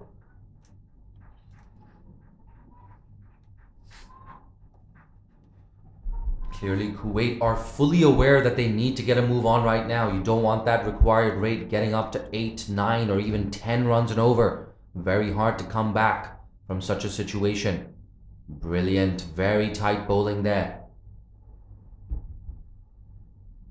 As Mariam Omar, she continues to be frustrated. Saved a lot of runs in the field. Took her catches, great ground fielding, some brilliant dives. She goes big. Oh, that's a drop catch at mid-wicket. You've got to take those. Bhutan, we were just praising their fielding. Perhaps a bit of a sharp chance there. That was drilled by Mariam Omar. She's still unable to find her first boundary of the innings. So a bit of a reprieve there for Kuwait. The 8th over has been brought to a close. 2 wickets down Kuwait. It could have so easily been 3. Yeah, we can see the required run rate has now climbed up to 8.2 runs and over. And I think it's a bit of a tricky situation to be a Kuwaiti batsman. I think they can't afford any dot balls from this stage onwards. Oh, that's flighted. Deceived in the flight there. Khadija Khalil trying to go big. Unable to make any connection on that. She's definitely looking for that big shot. I definitely like the intent here to send Khadija Khalil up the order. Only time will tell. Does it pay off? Oh, another play and a miss. No movement of the feet. Just taking her eyes off the ball as well. Yeah, one thing that I don't agree with could be the fact that the boundary riders are going way too inside. Walking way too inner to the 30-yard circle. 25 yards, beg your pardon. Goes big again. Chance here for Anju Gurung. Decides not to go for the catch, and wisely so. Keeps it down to a single. You don't need a... Singles will not hurt Bhutan at this stage as well. Boundaries, however, will definitely cause some damage. 1 run now in 3 deliveries. Mariam Omar has to get a move on things now. There, she's 8 of 28 deliveries. Here we go. Shering Zhangmo, the off spinner. Down the leg side. Ooh, perhaps the first mistake from Zhangmo in this innings. The batters, they're going to get back for 2 runs. So that's 3 bonus runs in total for Kuwait. Oh, Saif al-Malaki is shaking his head right now. Yeah, I think that's just unnecessary from the bowler. She doesn't need to do anything different. Just need to stick to the basics. Bowl stump to stumps. Doesn't need to try anything different. Oh, brilliant bit of deception there. It's a loud appeal. The umpire, he's unmoved. Slowing that up. Yet another play and a miss off an extravagant attempted slog sweep there from Mariam Omar. That's absolutely brilliant. Slowing it up. Shering Zangmo. That one going on with the arm. Mariam Omar deceived in the flight. It's been a really good spell here from Shering Zangmo, with the exception of those wides down the leg side, but we'll let her go for that. She's had a good spell with the ball. There we go. Khadija Khalil wants the single. Doesn't need to throw. Doesn't need to throw. That's not required at this stage. My word. Not the best cricket all round there from both sides. Mariam Omar. It looked like she was just... She didn't quite slide her bat into the crease either. Just walked in. Gets away with it. She was in her crease. But for me, it's a question of you rather be safe rather than sorry. Here we go. The off spinner. Shering Zangmo. Trying to close out the over. Yeah, there we go. Slows it up. Collects yet another dot ball. So Bhutan keeping things very tight. Looking like hot favorites in this contest right now. It's 36 for 2 after 9 overs.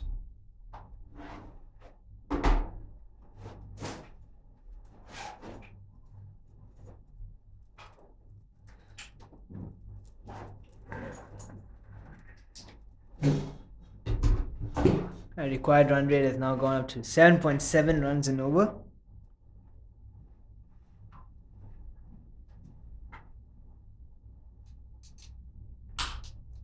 That's much better for Mariam Omar. Beautifully played in the gap, and that's her first boundary. Comes after 31 deliveries, so not the ideal way that she would have liked her boundary to come. But nonetheless, it's a very important boundary for Kuwait.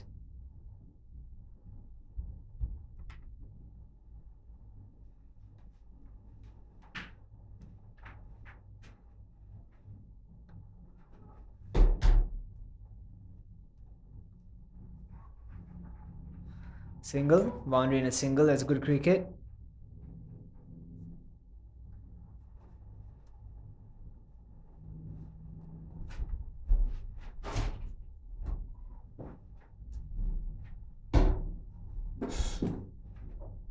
That's slogged into the leg side. Has Khadija Khalil found the gap? No, she hasn't. Just 2 runs there. But I like this intent. Khadija Khalil trying to go for it. And she has no other option at this stage. Score now moves on to 43 for 2. We're halfway through the 10th over. 70 runs needed in 63 balls. She goes big again. She hasn't got it. A catching chance. No! Mid-wicket, unable to get around. I don't think she got a hand on that either. It was a tough chance. It was a half chance, but had Bhutan taken that, it would have been 3 down. The pinch hitter, Khadija Khalil, would have been walking back to the dugout. Not to be. Mariam Omar. She's eyeing up that leg side field.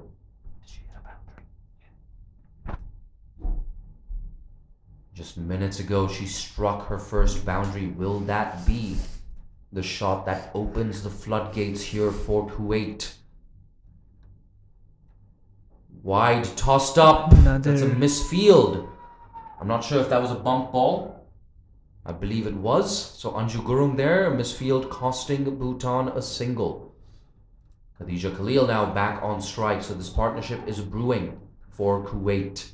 If Khadija Khalil can get a couple of boundaries in as well, that would be a huge bonus here.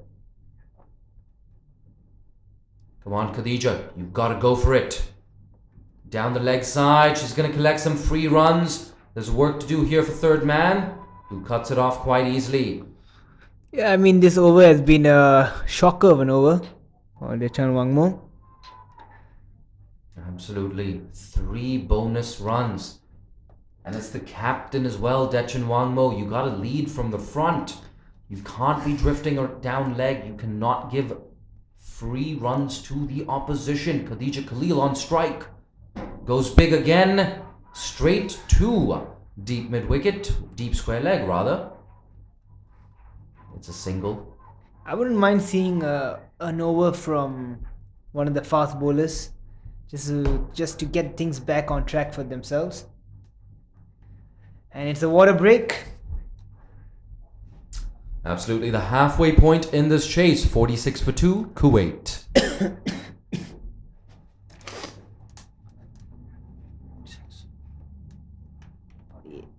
Apologies, it's 49 for 2, Kuwait. And don't go too far. We will be back with you shortly in around maybe 90 seconds. Players, of course, on a hot and sultry day, 30 plus degrees here at the Kinrara Oval, getting a well-deserved drink. Perhaps I'll take a couple of sips of this H2O as well. 64 runs needed. 64 runs needed for Kuwait. Off 60 balls, they have 8 wickets in hand.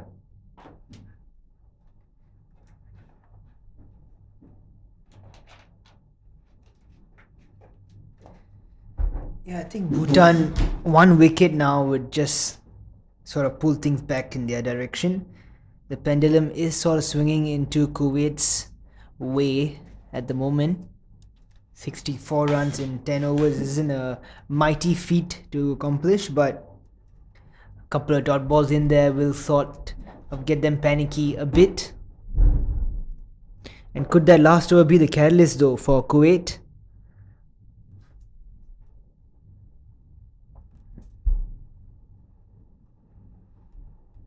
Yep, you get the sense that the momentum starting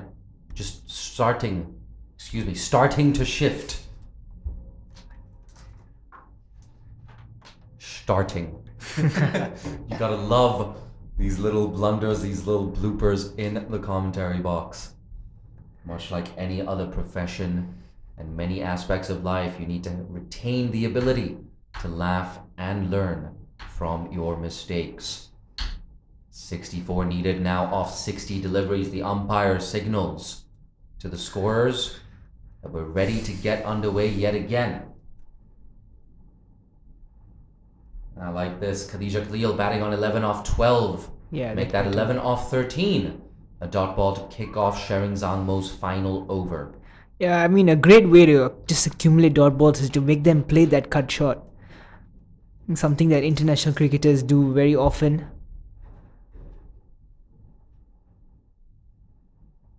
Bang through the leg side. She doesn't get all of it. Deep mid wicket. Runs in and cuts that off really well. It's Sange Wangmo. Sange Wangmo, of course, playing in that under-19 qualifier for the under-19 Women's World Cup to be held last year. So she's been in Malaysia for a couple of weeks now. It's a similar thing with Gawang Choden and fast bowler Sonam. Interesting thing about fast bowler Sonam, she doesn't seem to have a last name. So we're going to find out what that last name is. Once again, Sange Wangmo, bit of a misfield, allowing the batters to get back for 2. And amidst all that excitement, we miss the fact that 50 has come up for Kuwait.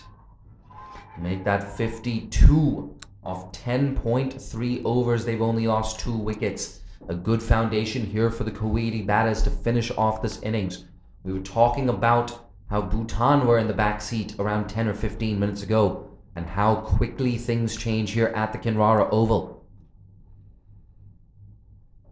Bang, turns that into a full toss. Work to do for the fielders in deep. They can't cut it off. It splits the gap there between mid-wicket and long on. So a very useful boundary here for Kuwait.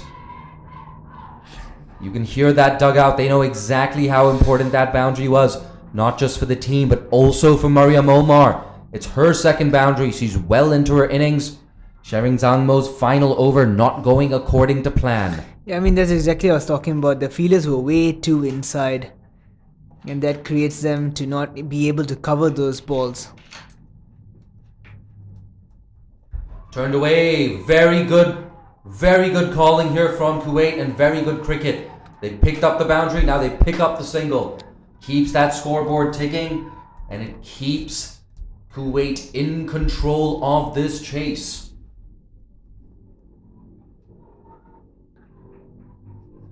Yeah, I think Bhutan need to bring on one of their marquee fast bowlers back into the attack, just to slow things up a bit now.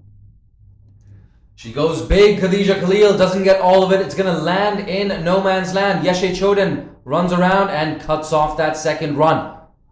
A good piece of fielding there from Yeshe Choden.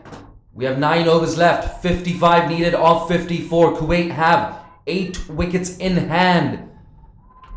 All my YouTube viewers, anyone watching on Facebook or Crick Tracker's official website, I want to hear from you. Who are you backing in this game? 55 of 54. Who are favorites? Who's gonna win?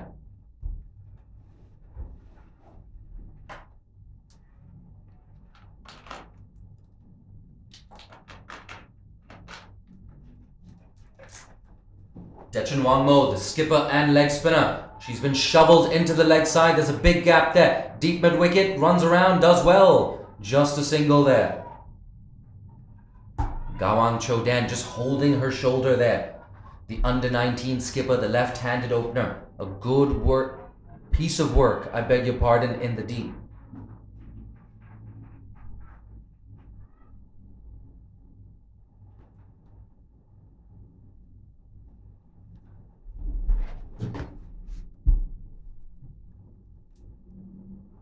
Into the leg side. Mariam Omar finds that gap in front of square on the leg side.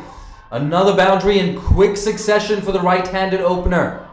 Kuwait now well in charge of this chase. Yeah, that's poor field placement. So yet again we could see that the Kuwaiti batsmen were eyeing that leg side and opting to put that deep cover down and bringing the short mid-wicket into play is a wrong decision. Mariam Omar moving nicely now. Started off really slowly, but she's picking up the pace now. Exactly 50 runs needed of 52 deliveries. That required run rate coming under 6 runs and over. And it continues to stay under 6 runs and over. That's slapped to long off for a single. And it seems like the move to send Khadija Khalil out at number 4 has worked really well for Kuwait. I don't believe she's hit a single boundary, but just the intent has rubbed off here on Mariam Omar. A big appeal here, and it's given. Playing across the line of that one. But no harm done. The move to send Khadija Khalil up to number 4 has worked for Kuwait. She's walking back to the dugout, but not before she stitched together a good partnership with Mariam Omar. It's 64 for 3 right now. A couple of cheeky drinks running onto the field for both teams. Mariam Omar, she's been there from the very start, as you can see. Yeah, the only problem with that is new batsmen walking in could result in some flurry of dot balls. That's a possibility. And I think the Bhutanese have to bring the field in, I think, for the new batter. With Siobhan Gomez, I believe. Absolutely. And it's interesting to see Amna Sharif, the skipper, slides down the order even more, with Siobhan Gomez walking in at number 5. Amna Sharif struggled a tad in that chase against Nepal. At one stage, it looked like Kuwait were capable. Well, they've always been capable of causing an upset, but it looked like they were likely to cause an upset in that game against Nepal. Amna Sharif just struggling a bit in that innings, and we see her pushing herself down the order a little bit. A very selfless move here from Kuwait's skipper. Siobhan Gomez walking in at number 5. No doubt Kuwait just want to keep that momentum going. And the good thing for Kuwait, in spite of losing that wicket, Mariam Omar is still at the crease and she's at the striker's end. Look at her. She's eyeing up that leg side boundary. She's peppered it in the last couple of minutes. Into the leg side once again. That is just a single. She's got to get that ball at least middle on off stump. That's the channel where she should be aiming at, especially the new batter. We haven't seen Mariam Omar get some boundaries through that cover region.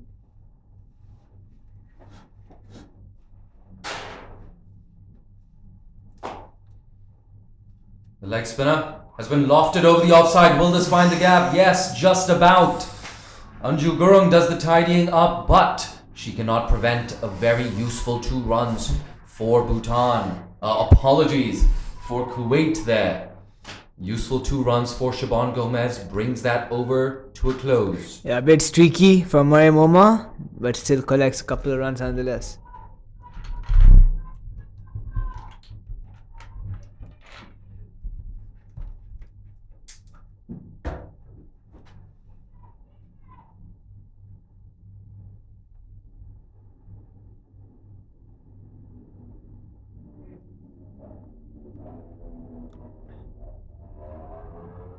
$67 for 3 after 12 overs.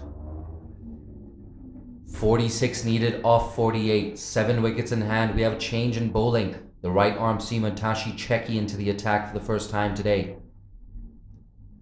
Tashi Cheki. She's going to have to keep it tight. You don't want to lose momentum, especially after taking a big wicket. Slapped into the offside. Yeshe Choden at long off. Rarely ever makes a mistake. Shering Zangmo as well. She's at long off. Sorry, long on.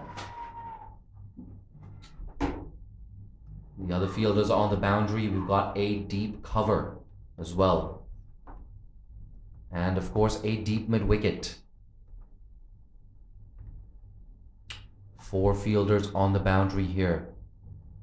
Tashi Cheki looking to keep it tight, perhaps looking for that breakthrough. That's short and wide. Nearly a double bouncer.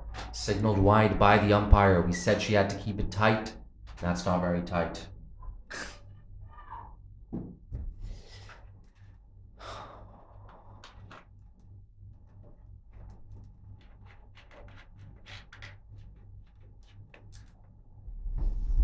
I'm 3 bottles of water into this commentary stint. 1,500 ml of water. I need that voice for the next game. What a Oh, shot. look at that. A reverse sweep. The shot of the day. It goes to the boundary for 4. Beating that fielder at third man. If Kuwait do win this match, you have to feel Mariam Omar, strong contender for player of the match. I'm definitely going to ask her about that in the presentation ceremony. Oh, definitely. That's an exceptional shot.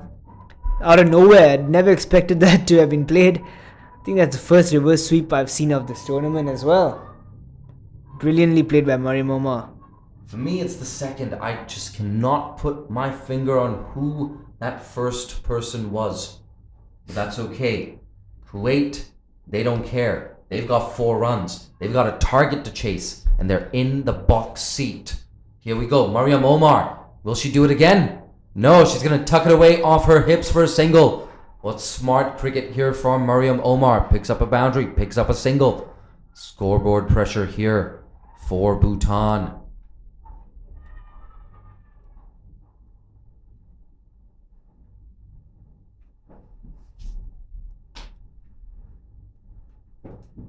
Siobhan Gomez, there's a big gap there between the bowler and long off, between the bowler and long on. Down the ground, she goes for that gap. There's work to do for long on. Shering Zangmo makes no mistake. That's a very good throw from the deep.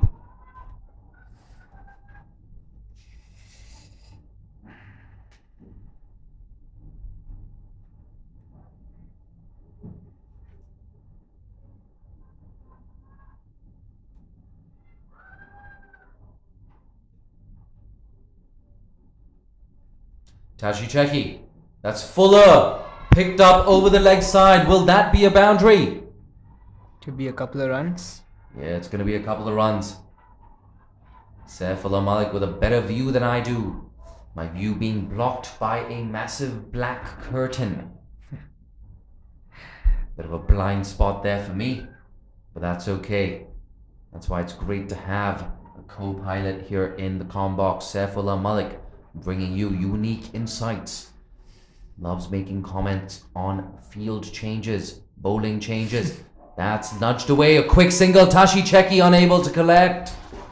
Had she collected that and thrown to the non-strikers end, Mariam Omar would have been in trouble. Not to be. End of yet another productive over here for Kuwait. They're absolutely bossing this chase.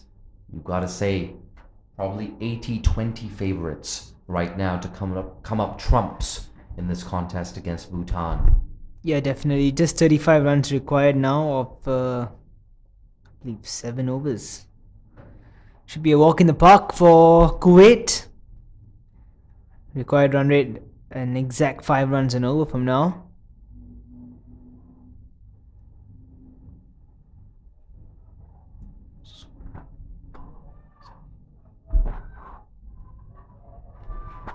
Absolutely. And it's the first time as well in this innings where that required rate has come down to 5 runs and over. We see a change of bowling here.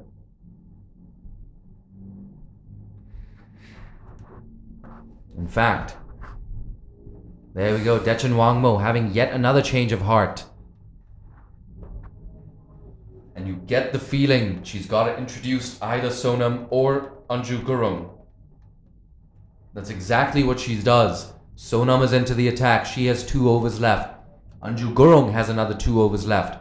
They should most definitely bowl sooner rather than later. If I was Bhutan, this chase is getting out of hand.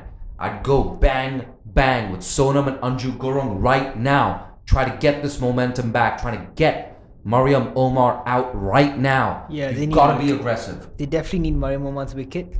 I think that is really, really important. Here we go, big spell, Sonam Choden. Oh, a wide delivery to kick things off. That's not how you want to start a new spell. Yeah, she needs to be much tighter than that. Needs to pull stump to stump. And hopefully get a mistake from Mariam Omar's bat.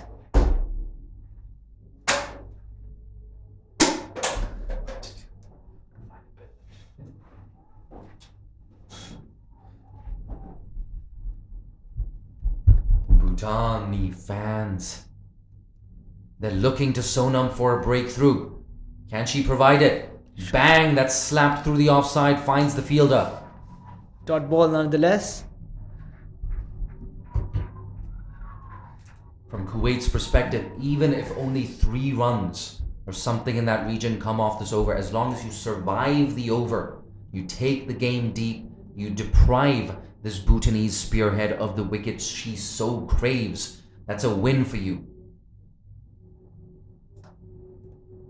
And wait for the bowlers to make a mistake. They're going to earn line.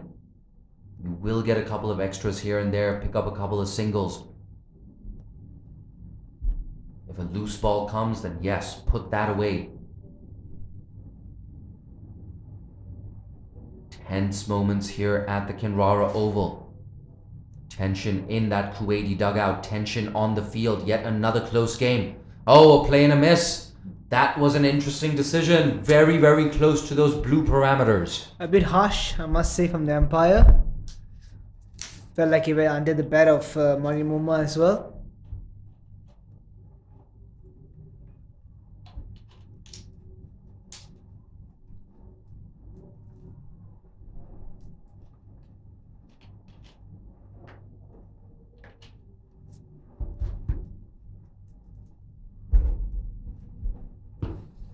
Sonam coming off a much shorter run here. That's slapped to deep mid wicket.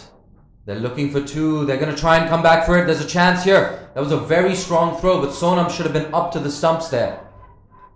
Didn't give herself much of a chance of effecting a run out.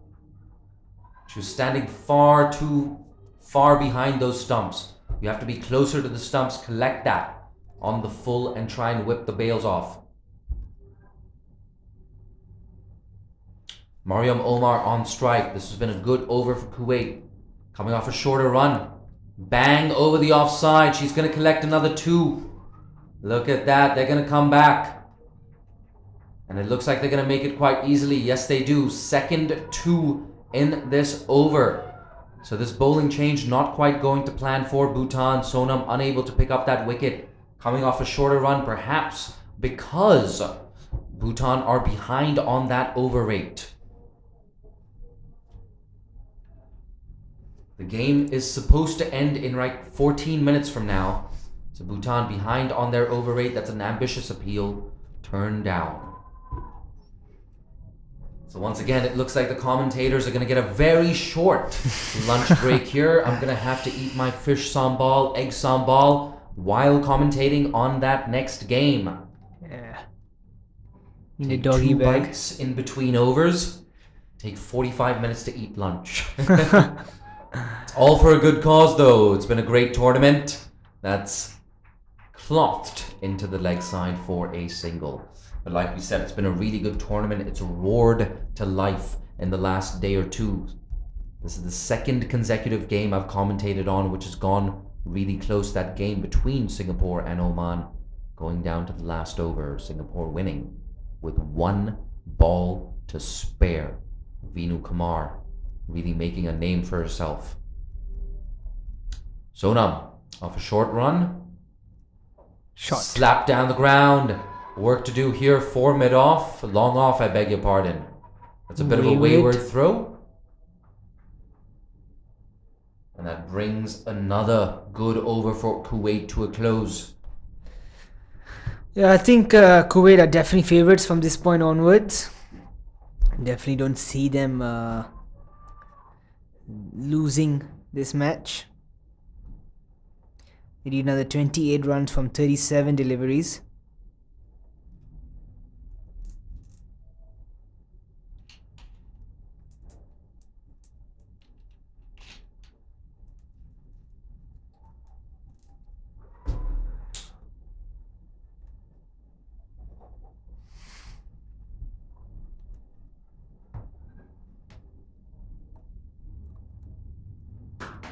Here we go. The left arm seamer, Anju Gurung, brought back into the attack. There's a chance it might be a little too late here for Bhutan. 86 for 3 is the score after 14 overs. 27 needed off 6 overs. So Kuwait firmly in the box seat here, but 1 wicket can completely change things for Bhutan. It could be the spark that they need to come up trumps in this contest. Coming from around the wicket, Anju Gurung. Yeah, Sonam is on 42 as well. It's been a good knock from her anchoring the innings. Here we go, the left arm seamer. Oh, no foot movement there from Gomez. Playing a miss there. 27 off 35. Yeah, 1 maiden over here could just shift the tides a little bit. And Anjum Gurung is definitely more than capable of doing that.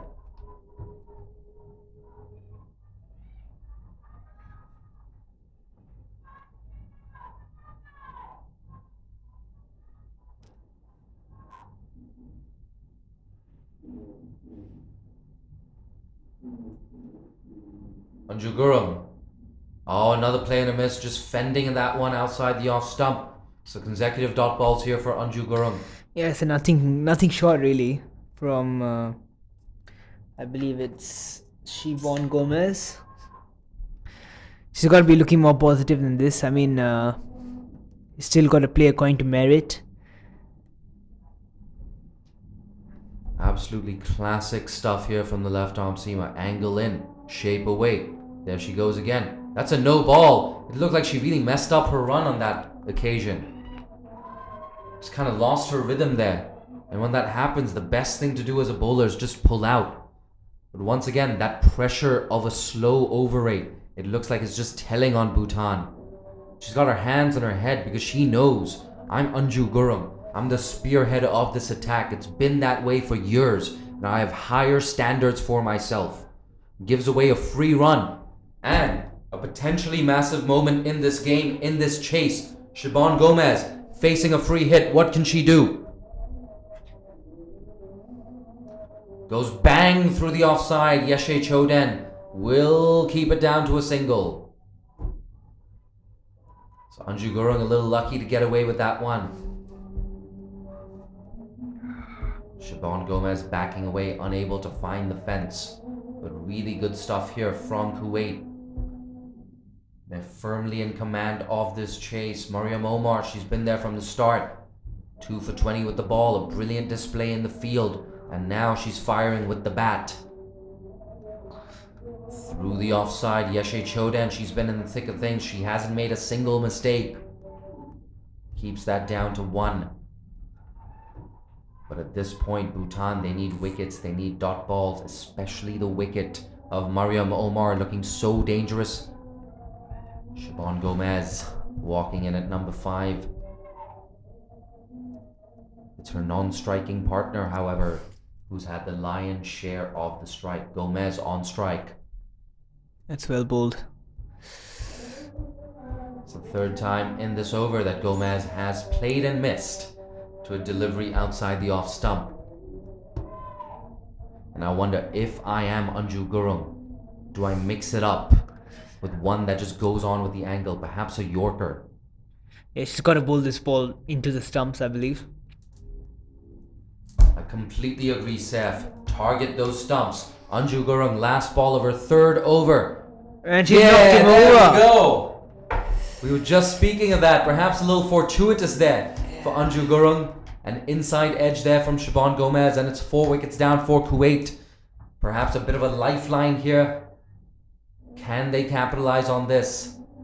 Oh, she's got her hands on her knees, Anju Gurung. Perhaps just feeling the heat, quite literally, here at the Kinrara Oval.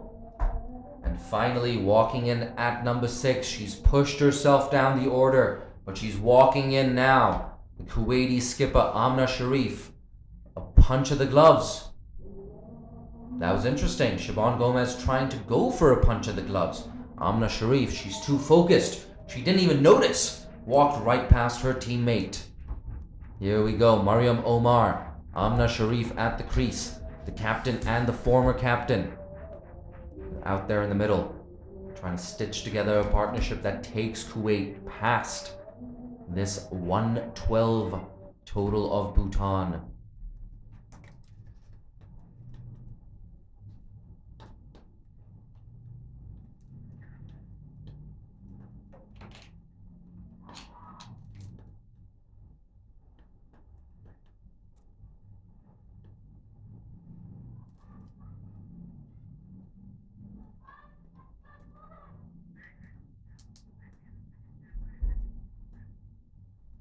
Here we go.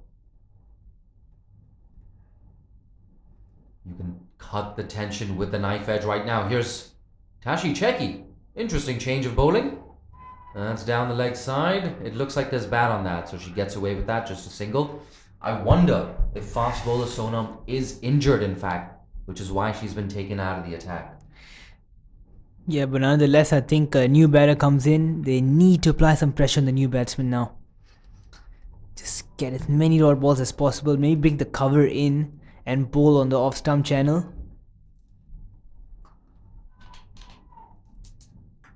Just gotta make a play and miss. I'm going to correct my pronunciation. Tashi Cheki. I'm pronouncing it with a strong Caucasian accent here. Tashi Cheki. Into the attack. That's worked away into the leg side. Quick single. Could be trouble. And it is. It does hit. It's trouble, but it's not out. That's the important thing. Kuwait getting a very useful single there. Oh, nervous moments there for that Kuwaiti dugout.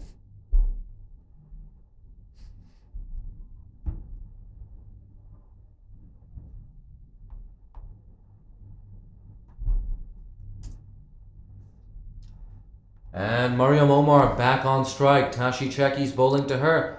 Oh yeah, that's well done. That one. Just tucking up the right hander, not giving her any width to work with. It's a 5-4 leg side field right now. Deep mid wicket in place. Long on. We've got a deep third man and a deep cover on the boundary as well. 5 fielders in the circle, 4 fielders outside the circle. Tashi Cheki, that straight tucks up the right-hander. Ooh, she's unable to get through on time. Kuwait have been so good at that drop and run. It's been a feature of this chase so far. You got to give credit to Mariam Omar. She was batting on 5 not out off 20 agonizing deliveries. But she's made a really good recovery here, shepherding this Kuwaiti run chase.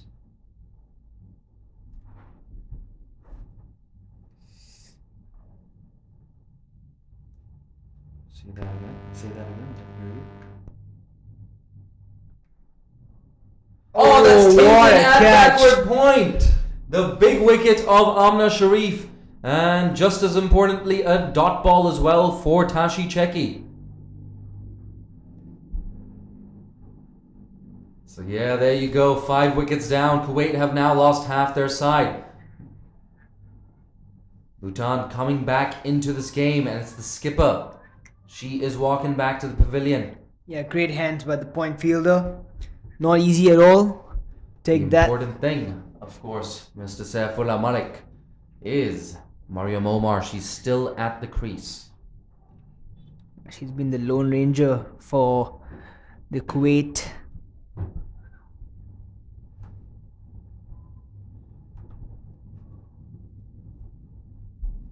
There we go. As you can see on your screens, 92.45. That wickets column will soon be updated. We have 1 delivery left in the 16th over. 25 potential deliveries left in this chase. And Kuwait still have work to do. 21 needed off 25. It was such a similar equation yesterday at the Kinrara Oval between Singapore and Oman. I tell you what, another wicket right now, and we're going to see a very, very good finish. It's already been a tense encounter. We called it at the start of the game. We said there was a big chance that these 2 evenly matched teams would be facing off in a thriller today. And here we go, the left-hander. Tashi Cheki's done well to adjust to that left-hander. She keeps that down to a dot ball. 21 needed off 24. 5 wickets in hand for Kuwait.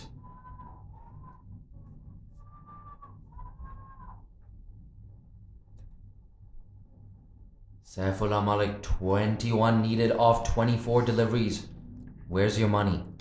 Yeah, I think it's a tricky situation because anything can happen now. Dot balls can accumulate and that would result in Mariam Omar possibly making a mistake. But then again, some boundaries could be leaked, and if I had to put my money, you know what, I'm going to be a bit rebellious and going to go with Bhutan. Mate, you've read my mind, because that's exactly what I was going to do. I just get the sense that something's going to happen here. It's a brave prediction to make from the both of us, especially with Mariam Omar at the crease. And we see a change of ends this time for fast bowler Sonam. So it's good to know that the heavy workload she's been facing in the last couple of weeks has not taken a toll on her. She's still going to come in from that short run-up. We're 46 minutes away from Hong Kong versus Nepal. Sonam, that's full. Oh, hey, a run-out chance here. Mariam Omar. Oh, no. Anju Gurung. A misfield at a crucial juncture. Yeah, but that's a really good ball from Sonam. Yorker, outside off stump. Exactly what is required at this stage.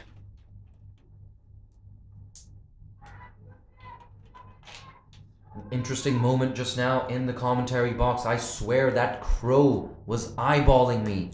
It was really, really creepy. But more importantly, it's 20 needed off 23 deliveries. The left-hander, Mariama Haider, I beg your pardon, she's on strike. Sonam, she's coming from over the wicket. Through the offside. She's found the gap. Loud cheers from that dugout. They're looking for 2. They're going to try to come back. Oh, could be run out. Trouble. And it's good! There we go! The massive wicket of Mariam Omar. We were just speaking about it. Bhutan fans, Bhutan's dugout, Bhutan's fielders are so excited. A massive opening for them right now. I'm getting so excited here in the commentary box, nearly losing my voice. 6 wickets down now for Kuwait. Look at this. The ACC Women's T20 Championship has roared to life. We had a thriller yesterday. It looks like we could get another thriller right now. Yeah, I think that's a huge moment in this game. Mariam Omar never looked interested in that second, but Mariama Haider was really pushing for that and just caught her by surprise. And unfortunately, Mariam Omar departs. Absolutely, oh my god. We got some serious drama here in the commentary box. Well, out in the middle, we're just commentating on the drama. My oh my. It looks like we're gonna have yet another thriller.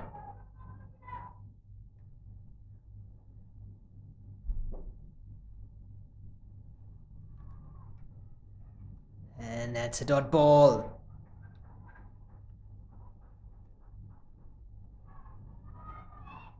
.94 for 6. Mariam Omar dismissed just minutes ago for 46. A really good innings. But you have to say, not sure Kuwait should have risked that second run. The risk not paying off. Here we go. Sonam. Oh, that's a big appeal. That one perhaps sliding down leg. Where is the non-striker going? I mean, that was an easy single as well. But the striker was just frazzled by the LBW shout. Yep, good call there from Saifullah Malik. So observant throughout the innings, my co-commentator, Mr. Saifullah Malik, Malaysia men's team player. Here we go, Sonam. On the leg side, that's worked away, runs for Kuwait. Is that going to run away to the boundary? Yes, it does. Big boundary here for Mariama Haider. Kind of takes the pressure off for Kuwait. That's a bad delivery to bowl. You have to bowl it on the off-stump channel, especially to the new batters, just to get those dot balls accumulating. You don't have protection, you don't have fine leg down as well. My word, that equation now shrinking to 15 off 19 deliveries. 4 wickets left. And maybe with that boundary, Kuwait have wrestled back the momentum. Maybe they're just about favourites. The thing for Bhutan is Mariam Omar has just been run out. She's sitting back in the dugout. That's nudged away into the offside. A very simple single. The experienced Mariama Haider, she's going to keep the strike. 14 needed off 18. My God. Saifullah Malik, the players out there providing us with yet another thriller. Making us work hard. Yeah, it's turning out to be a great end to this game, which has been a very entertaining contest. It's been a low-scoring match, but entertaining nonetheless. Absolutely. At the end of this game, I'm gonna have to run down for that presentation ceremony. I'm gonna have to run to the toss, run, try and grab that lunch. I hope we don't run out of the good stuff today. Good luck, mate. I'll be running to the cafeteria. Mate, you better pick me up a plate of fruit and pasta. I'm hoping for white sauce today. White sauce pasta. We need to stop talking about pasta though. 14 needed off 18 deliveries.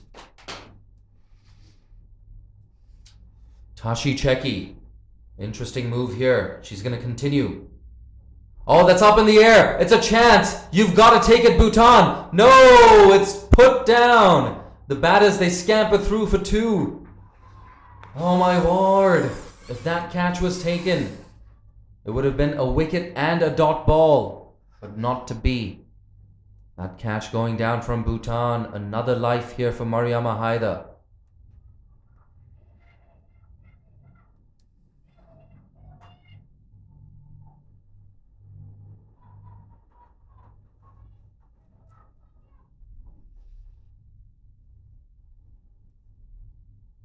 Tashi Cheki. Oh, that's really close. Big appeal. And a run chance as well. Oh my God, Saifullah Malik, that was so close. It looked pretty adjacent from here, Jay, I must say. I don't think height was a factor either. Tashi Cheki, not the tallest of bowlers. Not a lot of bounce in this wicket as well. It's not like it's keeping low on this wicket. It's very true bounce. No variable bounce whatsoever so far today. A very good batting track. Oh, that's edged down to third man. It looks like it's going to be a fortuitous boundary. Mariama Haider with yet another 4 to her name. That is really, really going to hurt Bhutan. Yeah, that's really fortunate. It's unfortunate as well for Bhutan.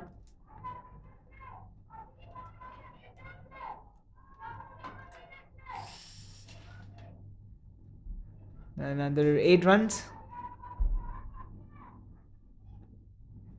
This is not an easy equation for Bhutan, but they cannot let those heads drop because they still have 1 over left from Anju Gurung. She's got to bowl the penultimum, I believe. She has to bowl the next over.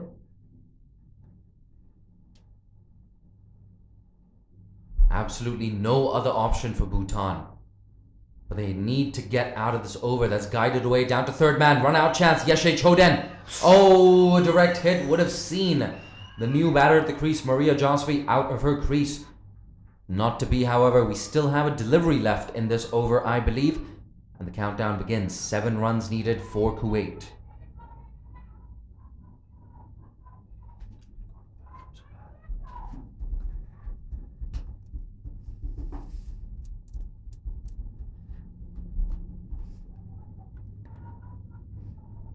The next over is going to be really interesting. They have to close out this over though.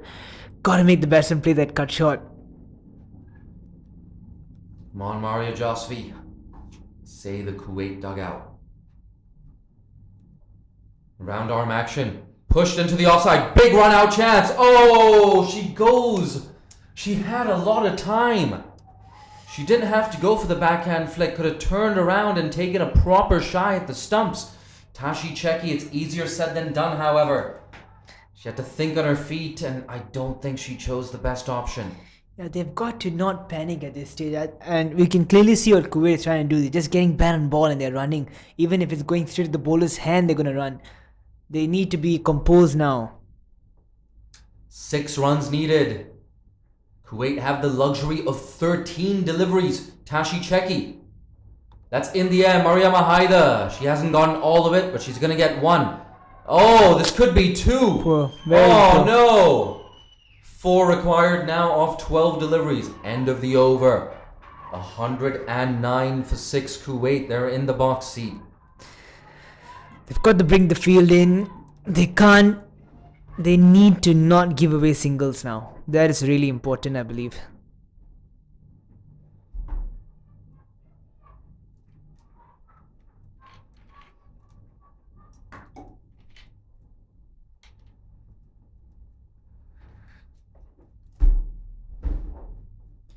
Can Anju Gurung get a maiden here?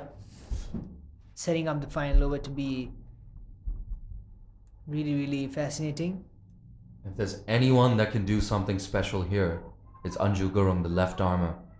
Bowled a really, really good third over. Brought Bhutan back into the contest. At one stage, Kuwait needed 21 off 24 deliveries. That equation has shrunk. With 17 runs coming in the last 2 overs, we have a short mid-wicket in place, a short cover. Anju Gurung from around the wicket. Oh, that's close. That's given. That is exceptional bowling from Anju Gurung. Keeping this match entertained, keeping the commentators on their toes as well. Absolutely. We are absolutely on the edge of our seats right now. So much tension where at least I'm about to lose my voice here in the comm box. So lucky to have Saifullah Malik here providing really good backup for me, my co-pilot throughout the day. Mate, are you sticking around for that second game? I'm not going anywhere, Jay. Yeah, I like to hear that.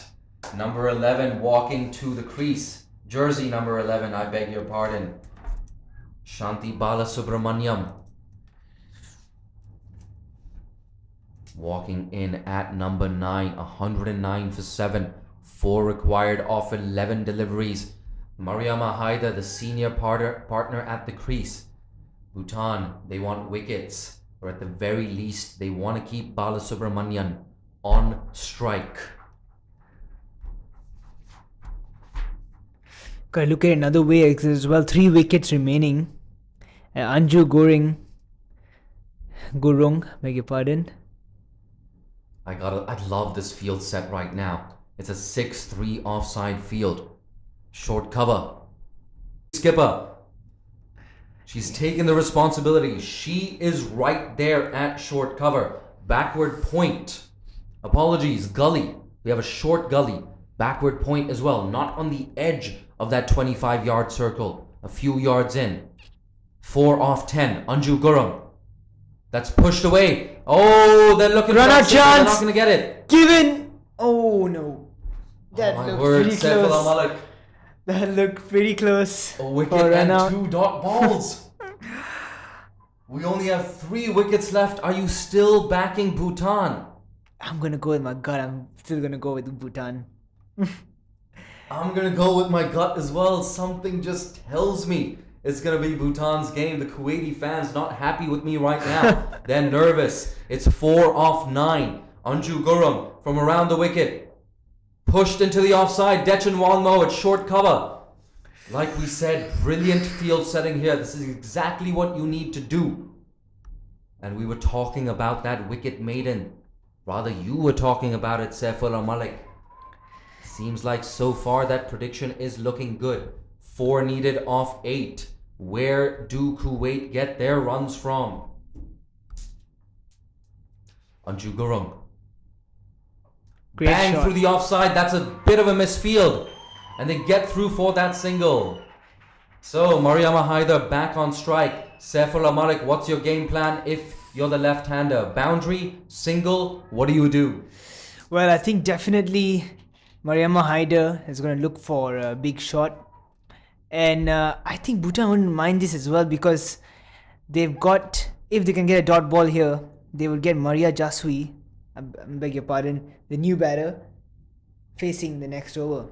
Absolutely. Shanti Balasubramanian getting off the mark. She's at the non-striker's end. Yeah, I like this from Bhutan. Keeping that field in for Mariama Haider. And check out that angle as well. The left armer from around the wicket to the left-hander. What a shot! Leg side, this could be the game.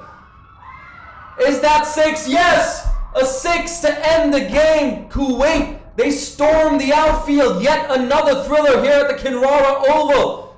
Twice in 2 matches. We've had 2 of the best games of the tournament. You gotta feel for Bhutan. They fought right until the last moment, but Kuwait, with that massive 6 over the leg side from Mariama Haider. What an innings there from the left arm spinner and left hand batter. Yeah. What a thriller, Saifullah Malik. I mean, goosebumps all around as well. Mariama Haider, what a shot that is. She has looked exceptional coming on, and what a cameo she has done. Honestly, this is one of the best cameos I've seen in this tournament so far. Mate, you hit the nail on the head. I am going to run down to that presentation area. Folks at home, I'm one of your commentators for the day, Jay Dansighani. You like what you've heard, you can always follow me on Twitter at Jay Dansighani. Follow the Malaysian Cricket Association, Crick Tracker, and the Asian Cricket Council across social media. I'm going to leave you in the capable hands of Saifullah Malik to sum up what's happened in this crazy contest.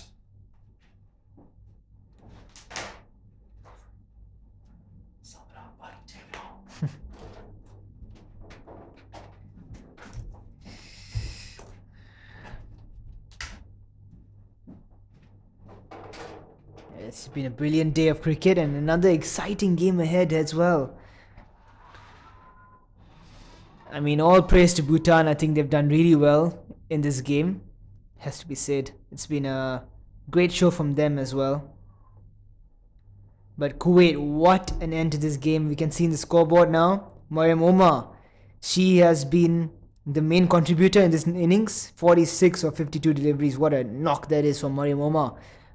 And the cameo, Mariama Haider, 21 of 12. That would probably be the game-changing innings, I believe. Definite candidate for man of the match as well, Mariama Haider. What a knock that is.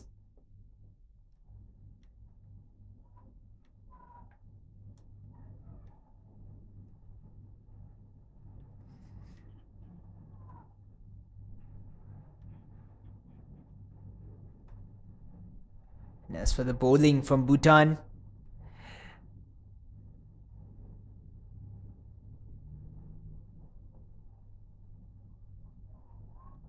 We have Anju Gurung, 4 overs. 2 wickets of 22 was keeping the match really interesting towards the end. Sonam, 4 overs, 1 for 23. Sharing Zangmo, 4 overs, 1 for 19. Deshin Wangmo, 4 overs, 1 for 28. And Tashi Cheki, 3 overs, 1 for 24. It's been a great day of cricket. To all our viewers, hope you had a really great time. It's been a fascinating game and another great match ahead as well, when Hong Kong take on Nepal. That's it from the com box. We have the match presentation after this, and don't go anywhere for the next game of the day. Thank you very much. This is Saifullah Malik signing off.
in this tournament in Malaysia?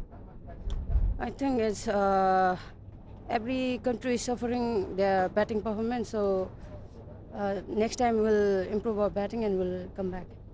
Absolutely. Thank you so much, Dechan, and commiserations once again. Thank you. I'd now like to invite the winning captain from Kuwait, Mrs. Amna Sharif. Amna, that was an absolute thriller. What's the mood like right now in the dugout? I just want to say I love this team. They're amazing. I'm so proud of them. They're probably, I mean, we've been through so much highs and lows, and I think today was a pure team effort, and this is what, when a team comes together, this is what they can do. And this is what Kuwait team is all about. Absolutely. And I noticed that, you shuffled yourself down the order. Khadija coming up to number 4, Shibon at number 5. Was this a deliberate attempt to keep up with the required rate?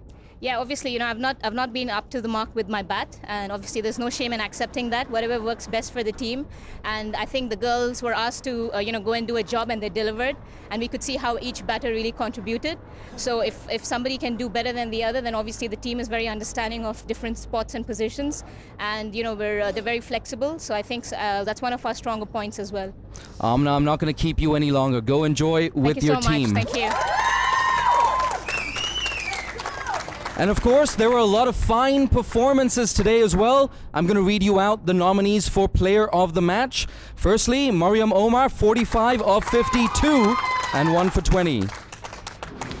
Mariama Haider, 21 not out and 1 for 14. And of course, Dechan Wangmo for 21 and 1 wicket in her 4 overs. But of course, there could only be one winner, and that winner was Mariam Omar!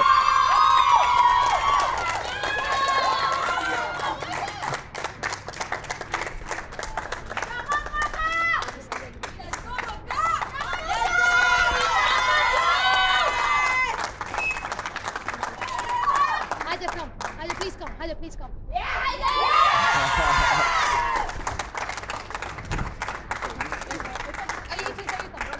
What a fantastic gesture. Mariam Omar sharing the Player of the Match award with Mariama Haider. Mariam, if you could just step to the mic for a couple of quick questions. I won't keep you too long. So Mariam, I mean, congratulations. That was an amazing all-round effort. You were also lightning quick in the field. Just talk to us a little bit about your preparation that, goes into your fielding. I believe in hard work, and if you've done the hard work, all you have to do is just implement.